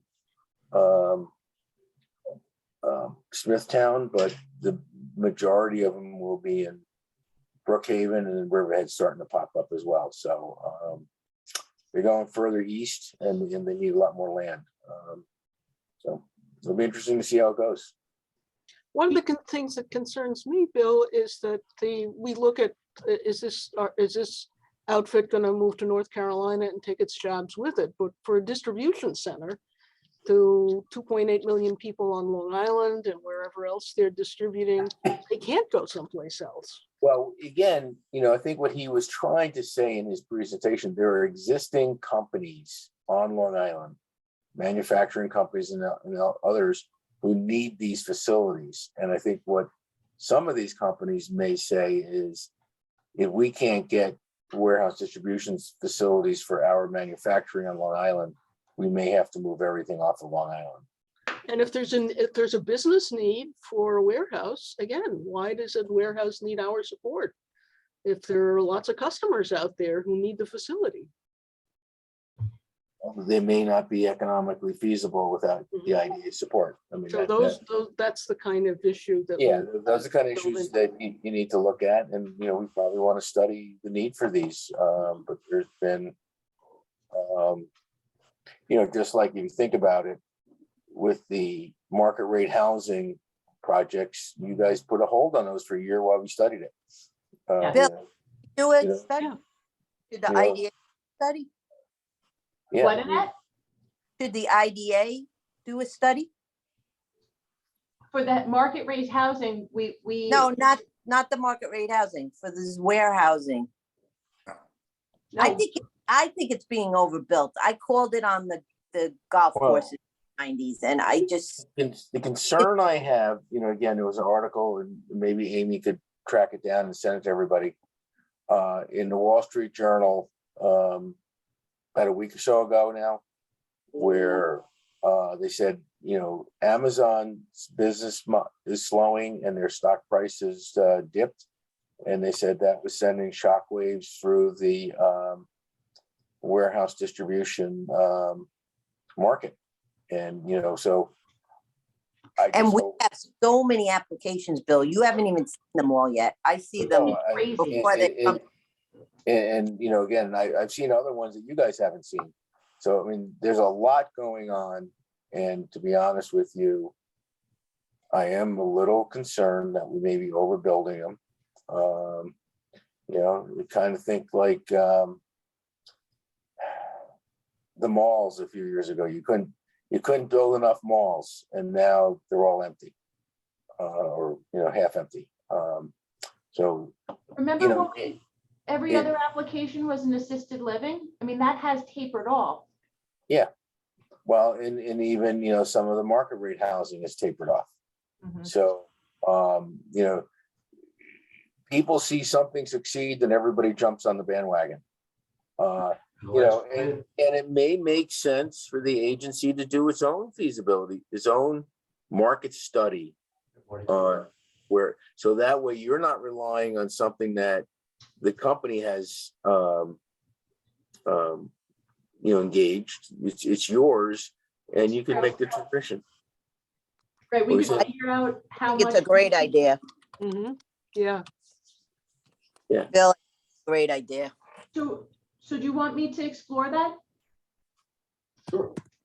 Yeah, that's a very good idea. Okay. Okay, I'll work on a. So I know, Suffolk's board did not approve one deal because they're concerned about this market. Riverhead's going to have some, coming in. So there are a number of these projects around Long Island, and then, I would be surprised if they all got built, if they're all successful. Doesn't mean, and again, something like the, what we're now calling NP Winter Brothers, which is now, what do I say?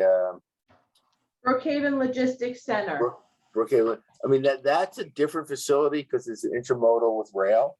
So, I mean, there's something distinguished between that and some of these other ones that are on the drawing boards. We could meet with some of the other IDAs too. That's true. We could see if the other, does it benefit us to have a study that does all of Long Island and each? You certainly want to cover something. Say that again, Bill? You would certainly want your feasibility study that you were to engage to cover all of Suffolk County.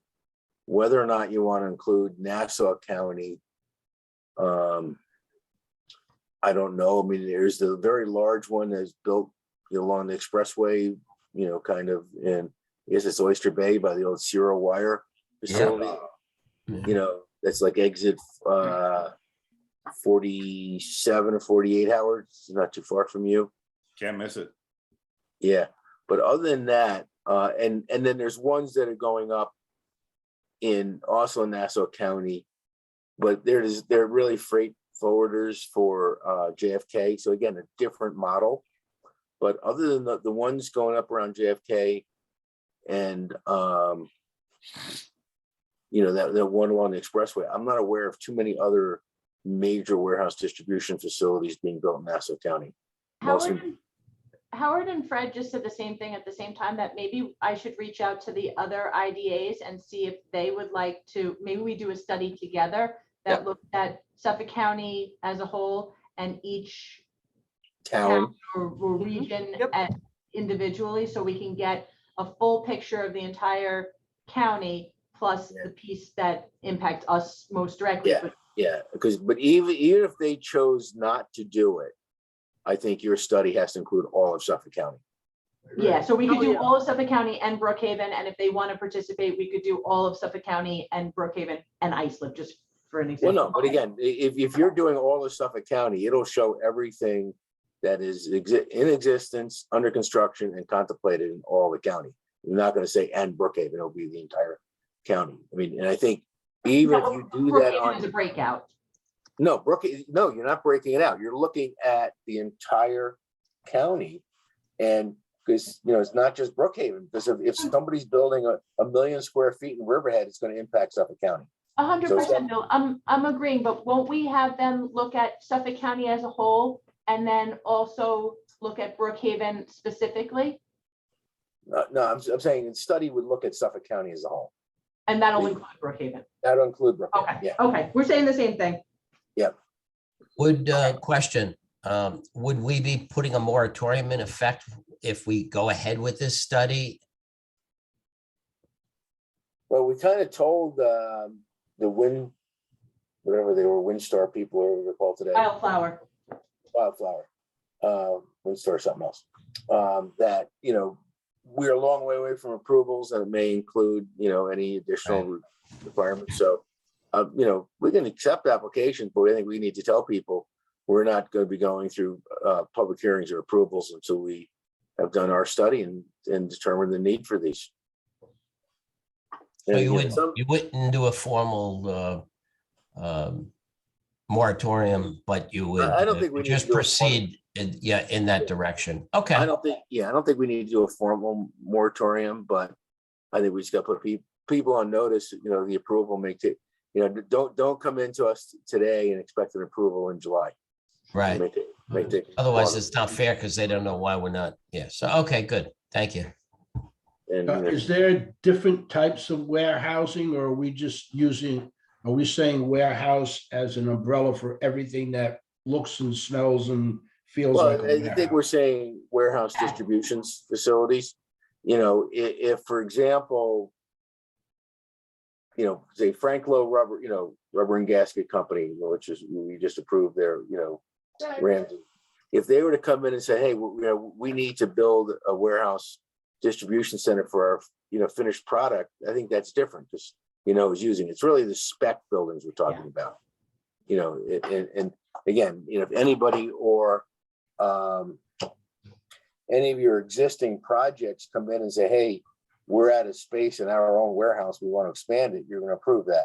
It's the spec building where they're putting up these large buildings.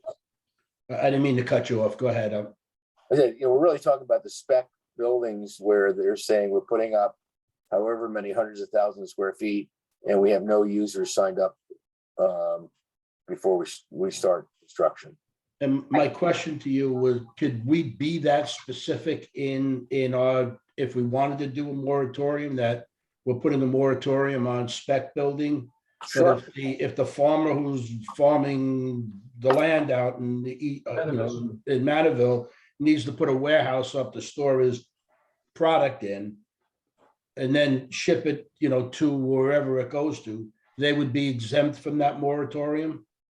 Yeah, I mean, I would say any company, any company that's building their own warehouse for their own use, I wouldn't be concerned about that. It's only these very large spec warehouse distributions that have no signed up tenants. And I think, I agree with you. and Bill just said very large. I think that's a caveat too. If we had someone who was coming in and building a small spec user, we don't have a lot of that. And maybe we would look at that differently, but I think that's the very large ones that we're seeing an Yeah, influx so of. for example, there's a company they've done one project in Islip and one through Suffolk IDA, where they come in and they build a warehouse distribution facility that has space of 5,000 to 25,000 square feet. So for small users, and that there's very little of. There's some of that space in, I guess it would be Islip, north of along Pond Road and Ocean Avenue, going down towards Islip MacArthur Airport. These buildings where you have a small office in the front and then a big, a 20,000 square foot that you can use as a garage, you can use as a warehouse, wherever, that a lot of small businesses utilize, plumbing and heating companies, things like that. And that there's a real lack of in Long Island. So that's a completely different market. These are these warehouses that are 250,000 square feet to 1 million square feet, that, or just could be anybody, Long Island companies, could be Amazon, could be UPS, could be FedEx Ground. Who knows who's going to be in there? I think that if we're going down this road, we need to be as specific as we can as to who this applies to, because just by saying large users or large builders is a subjective thought. I mean, we've already approved a 2 million square foot building. So if somebody comes in with 1,000,001, that's significantly less than the 2 million, but still too big for what we're trying to do. I would say over 100,000 square feet, but maybe it's over 50,000 square feet. I think 100 makes sense. 100, up to and including 100,000 square But feet. Or any 100,000 square feet and larger, that's a spec building. Okay, and also when we reach out and say, do this research, they might come back to us and say, listen, you said 100, but there's like 90,000. So are we cutting them out? I think we have to get more information before we finalize exactly what we're looking at. Yeah, I mean, I think who's ever doing the feasibility study, can help you, or let's call it a market study, because feasibility studies usually with respect to one project. So I'll do some research. And we also, I think we will have to keep in mind too, is that right now, the IDA, the board has control. You can kind of push these people a little bit in the back, right? Push back at them and say, we're not ready to approve yet, can't we? Yeah, well, So then we don't really need a moratorium or anything. We just need to We just do our due don't diligence. accept an application, right? I would say, Exactly. It's whether we accept an application, and like we just told these people today, it's a long time coming before an approval actually happens. There's a lot more that's on their table that has to get done anyway. So the point I think I'm making is that we're putting the cart before the horse, so to speak, because we don't really need to talk about moratorium or anything else. We just need to have the feasibility study first, and then decide whether or not we want to pursue that. And we had one other application. Lisa, what was that company we talked to last Thursday? That was Tim Shea's client. We're also going to talk to another one tomorrow afternoon. Yeah. Yeah. Well, Hold on, last Thursday. What did we do? Bill, while this is looking. Tim Shea's client. I can't think. I got to check my notes. Sorry, I thought it was in here. Bill, if we don't take an official action on this and we try to, to handle it kind of selectively as to who we're going to push back on and who we're not, Would that open us up to any kind of a lawsuit as an equal I protection? think as long as we tell people we're not gonna hold public hearings and go to final authorizing resolution until after we receive a market study for this type of project. Right, and that would be for every type of Every building that would type come of- in. Yeah, I mean, every type of spec warehouse distribution facility that we have in the pipeline, either we've accepted an application prior or ones we may be getting, we're not gonna go forward because it really goes to one of the board's approval. Is this project necessary? And if we're not necessary, we're not gonna approve it.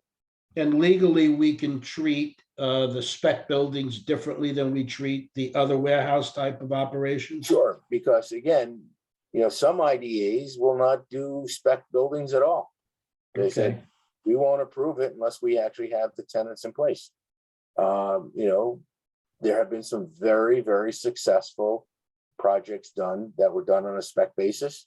You look at, for example, Tritech did 2 projects that's over by, I guess, exit 54 on the expressway. One of them is now a bank. Those buildings were done on a spec basis. They're office buildings, fully rented up. There's another 2 the Suffolk County IDA did. Right as you're coming, the first 2 buildings, if you're heading east on Long Expressway, you cross Nassau County line into Suffolk. The first 2 buildings are beautiful brick buildings done on the right. Again, 100% leased up. So there's, spec buildings can be good, but you start getting spec warehouse distributions, you forget too much. Lisa, you're trying to say something? We've done some too. We've Oh, yeah, had you've done quite a few. spec buildings. They were smaller than what we're talking about now. But I'll get more information and I will get back to everybody. Just Bill, Amy just reminded me, the ARIF project is who we had that meeting with last Thursday. So Which they was have it? Oh, you say it's AIREF, ARIF, I think that's how you pronounce it. So, and they have 2 projects that they're bringing forward. We have one accepted application, ARIF Station Road, but they have another one in Yaphank that they're planning on bringing to us. So there's a lot. This has been an ongoing, I feel like every second phone call we get is for somebody who's interested in spec industrial. We've got the Empire Industrial Park with Reckler. I expect that we'll have an application from them for that project. We've got a lot. Peter Curry has another one he's gonna bring in. That's gonna be like 500,000 square feet. So there's a lot out there. And as I said, everybody's looking at them. And as far as the large scale, we already closed on the Brookhaven Logistics Center project. So that one is done. And we already did a final authorizing resolution on the AVR SP. So that one is not closed, but set. But beyond that, we haven't taken action. We haven't done public hearings. We haven't done anything on any of the other ones. So I think we're in a good place to slow things down and make sure we have a full picture of the market. And I will be back to everybody with what I find as far as a market study is concerned. Thank you. Okay, so Next. I realize that this is a long meeting and we have a lot more to do, so I'm going to take these next items as quickly as I possibly can. Wait, I'm sorry, did we take action on the best? Did we vote on that? The policy? On which one? On the energy? Yeah, Yes, I thought you did. did we vote on? I don't know that we did.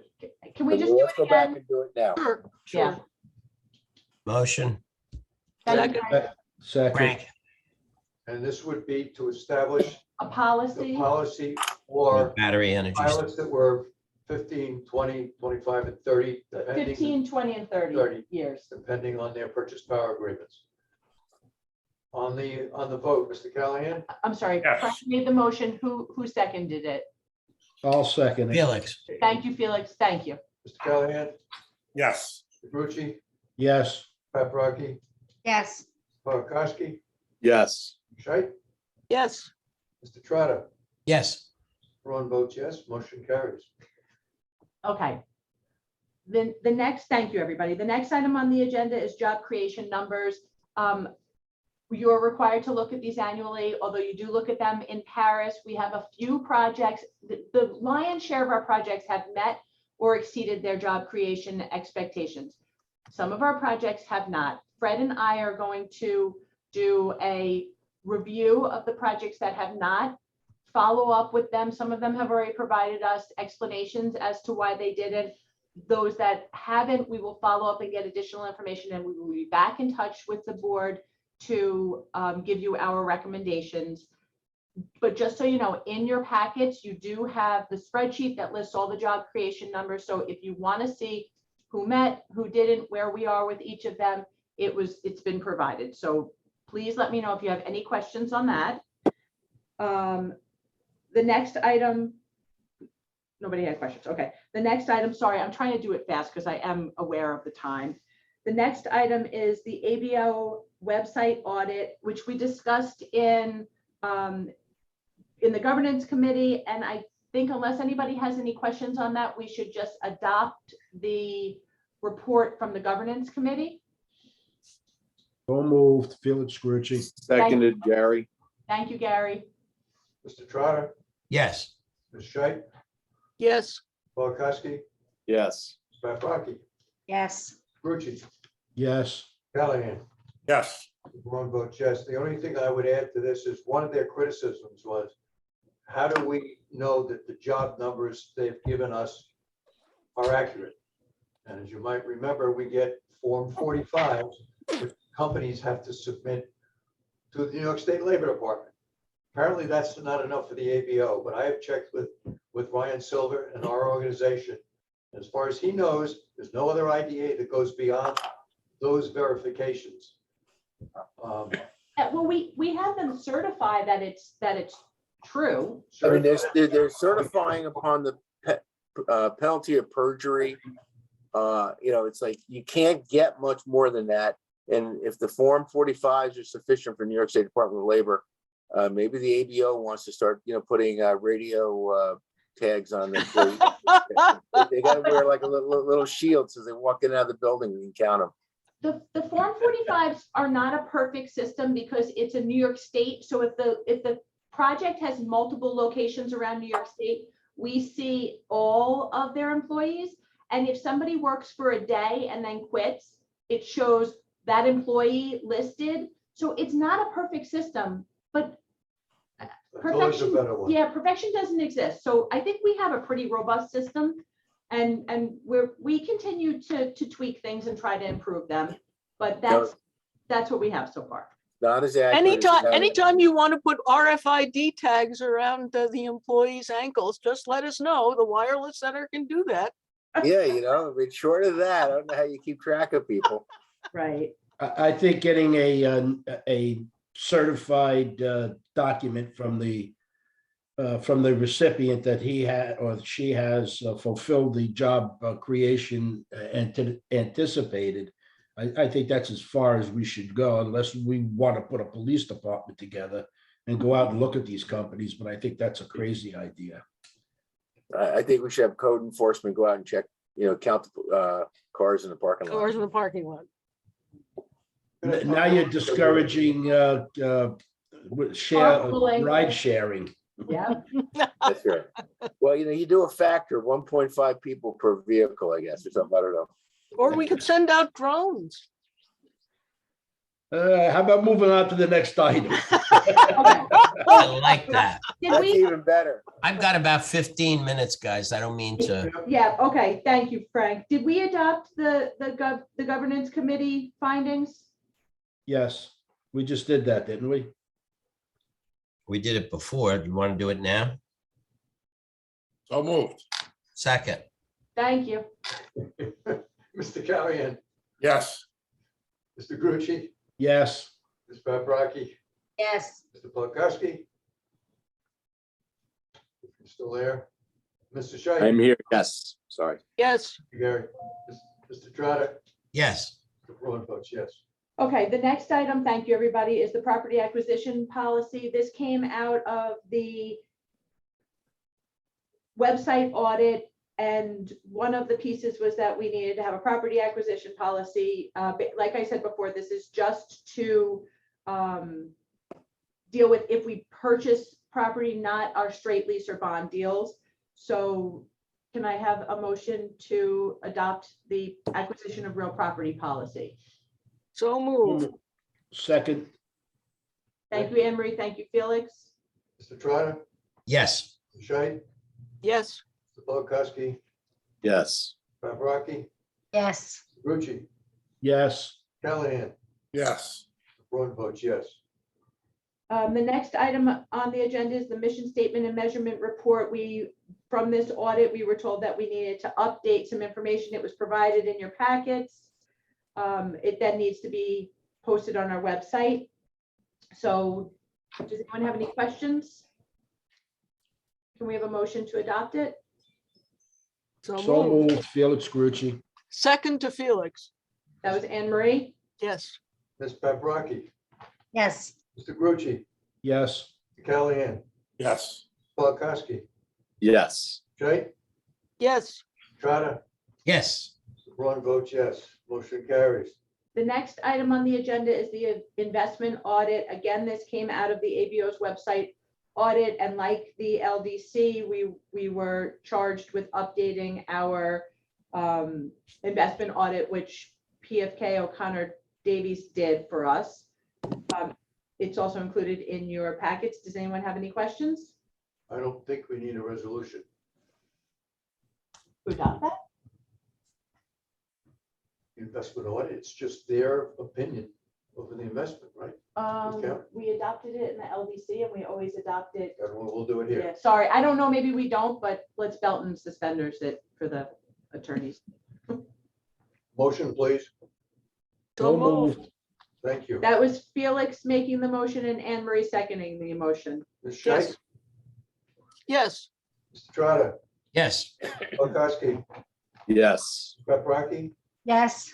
Grucci, Yes. Callahan, Yes. Braun votes yes. Thank you. Motion carries. Okay, the next item is the LIBDC Montauk Conference sponsorship request. In years past, we've sponsored this to the rate of $5,000. I would ask for a motion that we do the same. When are the dates?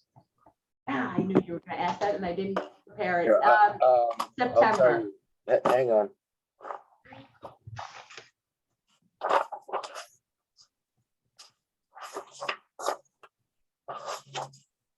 Bill, I have it as 28, 29, 30. 30th, yep. It's late this year.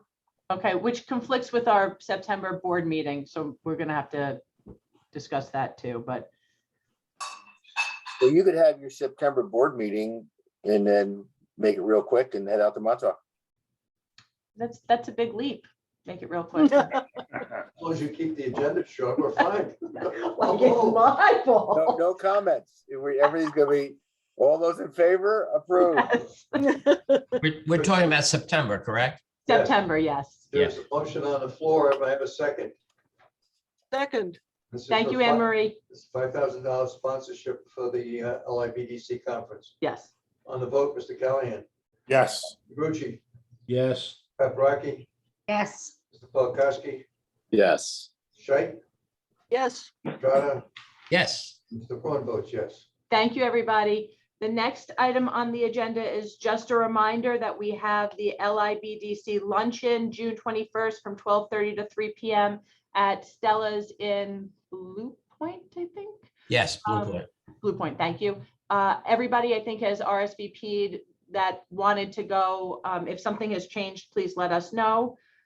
And then June 16th. Just to go back for that a minute. Yeah, In of case course. anybody changes their mind. It's Brookhaven National Lab. The speaker is David Manning, and he's got somebody else coming with him. And it's to talk, among other things, about Discovery Park, which is their new construction project within BNL. So if anybody wants to go or said they wanted to go and doesn't want to go, just let us know. The next item on the agenda is that we are I think everybody knows this. We're getting an award on June 16th from the LIBN. It's from 6 to 9. We have, a few people said they wanted to go, but if anything changes, just also let us know. And that's, we're being honored with the Guido Group project, the Brookport in Port Jefferson, we're getting a smart growth award. So there's that. I just wanted to remind everybody, if anybody has a change in their plans, just let us know. And the only other thing that I think we need to discuss is possibly changing the date of our August meeting and now maybe also the September meeting. So perhaps for August, we could move the meeting from August 24th to August 17th. It just pushes it back 1 week. Oh, Up, I like that. up. Yeah, I have a conflict on the 17th, but that's okay. Everybody else all right for the 17th? Hang on. Fine. I may be on vacation that week. Somebody else will cover. And let's just pencil it for now. We could decide in July. Okay. Did we already discuss this? Because I have August 17th already logged in for a meeting. Well, thank you. You're always ahead of the curve, Butch. Fred, I'd be starting to get nervous if I was you, because now it looks like I could read your mind. Oh, I gotta be careful then going forward. And since we're meeting today, I am assuming that we are not meeting next Wednesday, which for Yeah. some reason I have We're on my calendar. We are having some technological issues where we can't take meetings off the agenda. I don't know what's going on with it. Harry's been reaching out to IT, but we're not getting the help that we might need, especially if I'm renting. Call Scott, Lisa, directly. Okay. Before I ask for a motion. That's how I get anything done. Don't feel slighted. It happens to all of us, but if you call Scott directly, he gets on it right away. We are Okay. definitely not meeting on Wednesday, June 22nd. Correct. Unless you want to, you can. A little bit today. You're we such a paid the- generous guy, Bill. A little bit today, we paid the price for not having a meeting in June, but before we adjourn, I just appreciate everybody hanging in there. I can't remember the last time we had a full board for the entire meeting, particularly one of this length. And that actually reminds me, this is the last month that we're allowed to do meetings solely on Zoom. Our next meeting, which is scheduled for July 27th, so we have a little bit of a break, we're going to require 4 members of the board in person.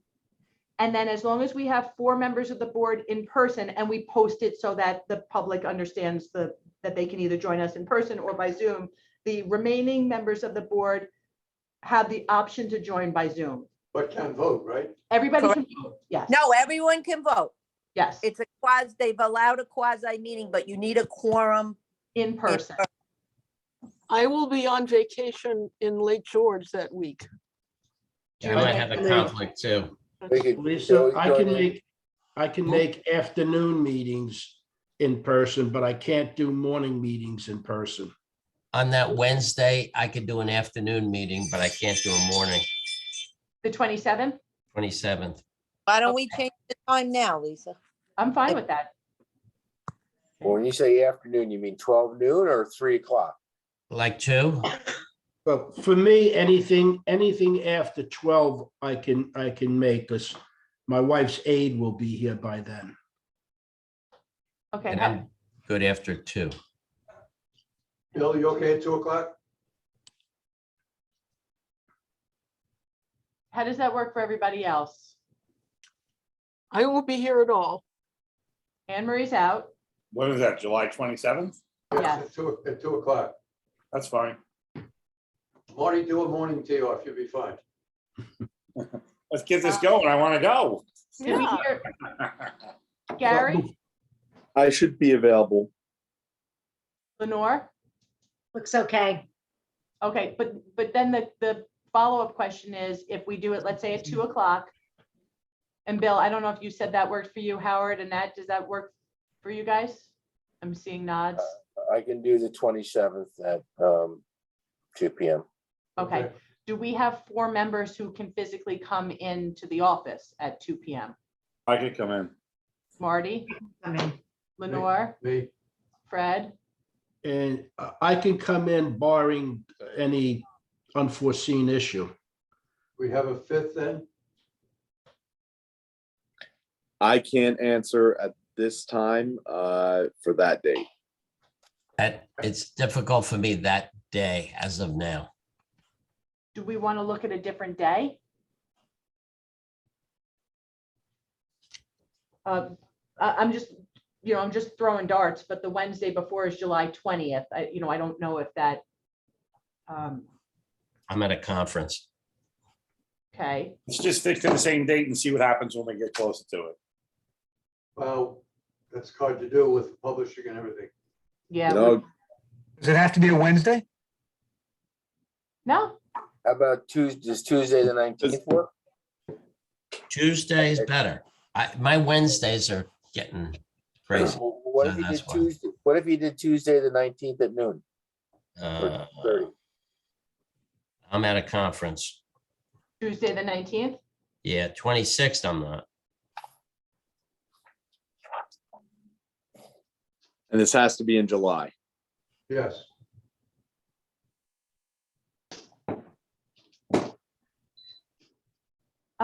Do I hear 20 Monday, the 18th? I know Bill has a conflict, I think. Yeah, I can't do Monday, the 18th. Okay, I don't know how Is the following week too late? that's August. What about? No, what the about, 25th, What 26th. about July 6th? I think that's too soon if we're doing oh no, I'm sorry. I got confused. Disregard. About the 13th. How about the 26th? You were originally doing the 27th. Does Tuesday, the 26th work? I thought you said that you'd be at a conference. Not on the 26th. On the 19th. Okay. Has it the 26th? I don't know. I'm fine with that. Want to do 26 at like 12? Could Yeah. we make it 12:30 because she arrives at 12? Sure, 1 o'clock, If you- 12:31. If you have 4 without me, then pick whatever time you want, because I'll join in by Zoom. But if you Okay. need me, it takes me about a half hour to get to town hall. You know, if you wanted to even serve lunch at noon and then start the meeting at 12:30, that would work. That's true. Does that work for everybody? And do we have 4 members who can physically come here? And we're talking about the 26th at, noon, 12:30-ish. We can see who raises their hand. That's fine. So Lenore and Marty, Fred Yes. and Felix. Okay, so since Felix raised his hand, what I'm hearing is the 26th at 12:30. 12 o'clock for lunch, 12:30 Well, for meeting. But hold on, then we're in the same situation because Felix, I'm going to assume that you're going to say the same thing, barring something unforeseen. So I think we do need a 5th. I may be able to, but I can't say now. As it gets closer, I'll be able. I'm in the same boat. I mean, there's a strong possibility I can say yes right now, but there could be a couple things that I have to take care of. Do we have a date that we can have 5 people together? And I feel like Gary and Frank, just tell me, is it that you don't know your calendar going that far out and whatever date we say it's not going to work? Or are there some dates that you can tell us for sure? I can always be available on a Zoom, but I In person travel. that we need. Right. I travel quite a bit, and because of that, it could, I'm here today. There's a very good chance I can be there. There's that one part that. Is there a date? And Gary, I hear what you're saying, but Frank, is there a date that will work for you? Let's.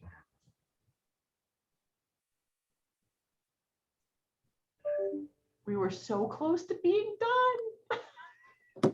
Usually I'm very good. Just so we're clear in the beginning of Thursday the the- month. Anne Marie on it? Yes. Thursday, the 28th, I'm good, I know. The Let's, 19th, I could do at 12:30 In in person? person. Does that give us, am I number 5? I think we lose Frank on the 19th. correct. 26th, Anne Marie? I think 28th is when, 26th is when I'm out of town, Okay. I assume you're gonna be out of town on the 28th also? that whole week, yeah. Okay. So who can make 19? You know, I can't, but who can? We Well, got one. I don't really, just to say, I'm really not a big fan of the middle of the afternoon meetings. I'm always better starting my morning off. Of course, this is later than usual, but it looks like, I mean, I already have a morning meeting that morning, but I can make it over to you guys by 12 o'clock without a problem. So I could do the 19th in Okay, person. in person, but I need additional in person. Anybody else can physically be there? Yes. Anne Marie is 2, Fred is 3. Who else? Marty is 4. Marty's 4. And I could be the 5th if one of those are unable to make it. Could we do it 12:30? Yes. All right. And I'm sorry, are we talking the 19th? Yeah, July 19th. 19th, 12:30. Okay. Awesome. Thank you, everybody. We will send out an update. But before we go, I just wanted to publicly congratulate Fred on his award for his many, many years of service to economic development. It was a well-earned award, Fred, and you deserved every piece of it. Thank you. Thank you Felix. very much. I appreciate it. Congratulations, Fred. We had some fun in Cooperstown. Surrounded by your admiring colleagues. And the Long Island IDAs were complimented by Ryan Silver for actually behaving themselves during dinner. That's not to suggest. What happened? That's not to suggest we haven't in the past, but then there've always been a couple of rogues, 2 in particular, that have disrupted things in the court. Well, some people, you know, when the other people are talking, they will be kind of boisterous. And one person got kicked out for playing the piano illegally because he wasn't in the union. To me, Could be way worse. Could I offer a motion to adjourn? I think that'd Thank be you, accepted. Felix. And I'll second it. Second, third. Thank you, Lenore. In as much as everybody is still there, may I have you vote by hands or mouth all at the same time? Yes. Aye. Bye. 2 hands. Thank you, everybody. Have a great afternoon. Thank you. Bye Thank now. you. Bye. Bye. Aye. Done that earlier.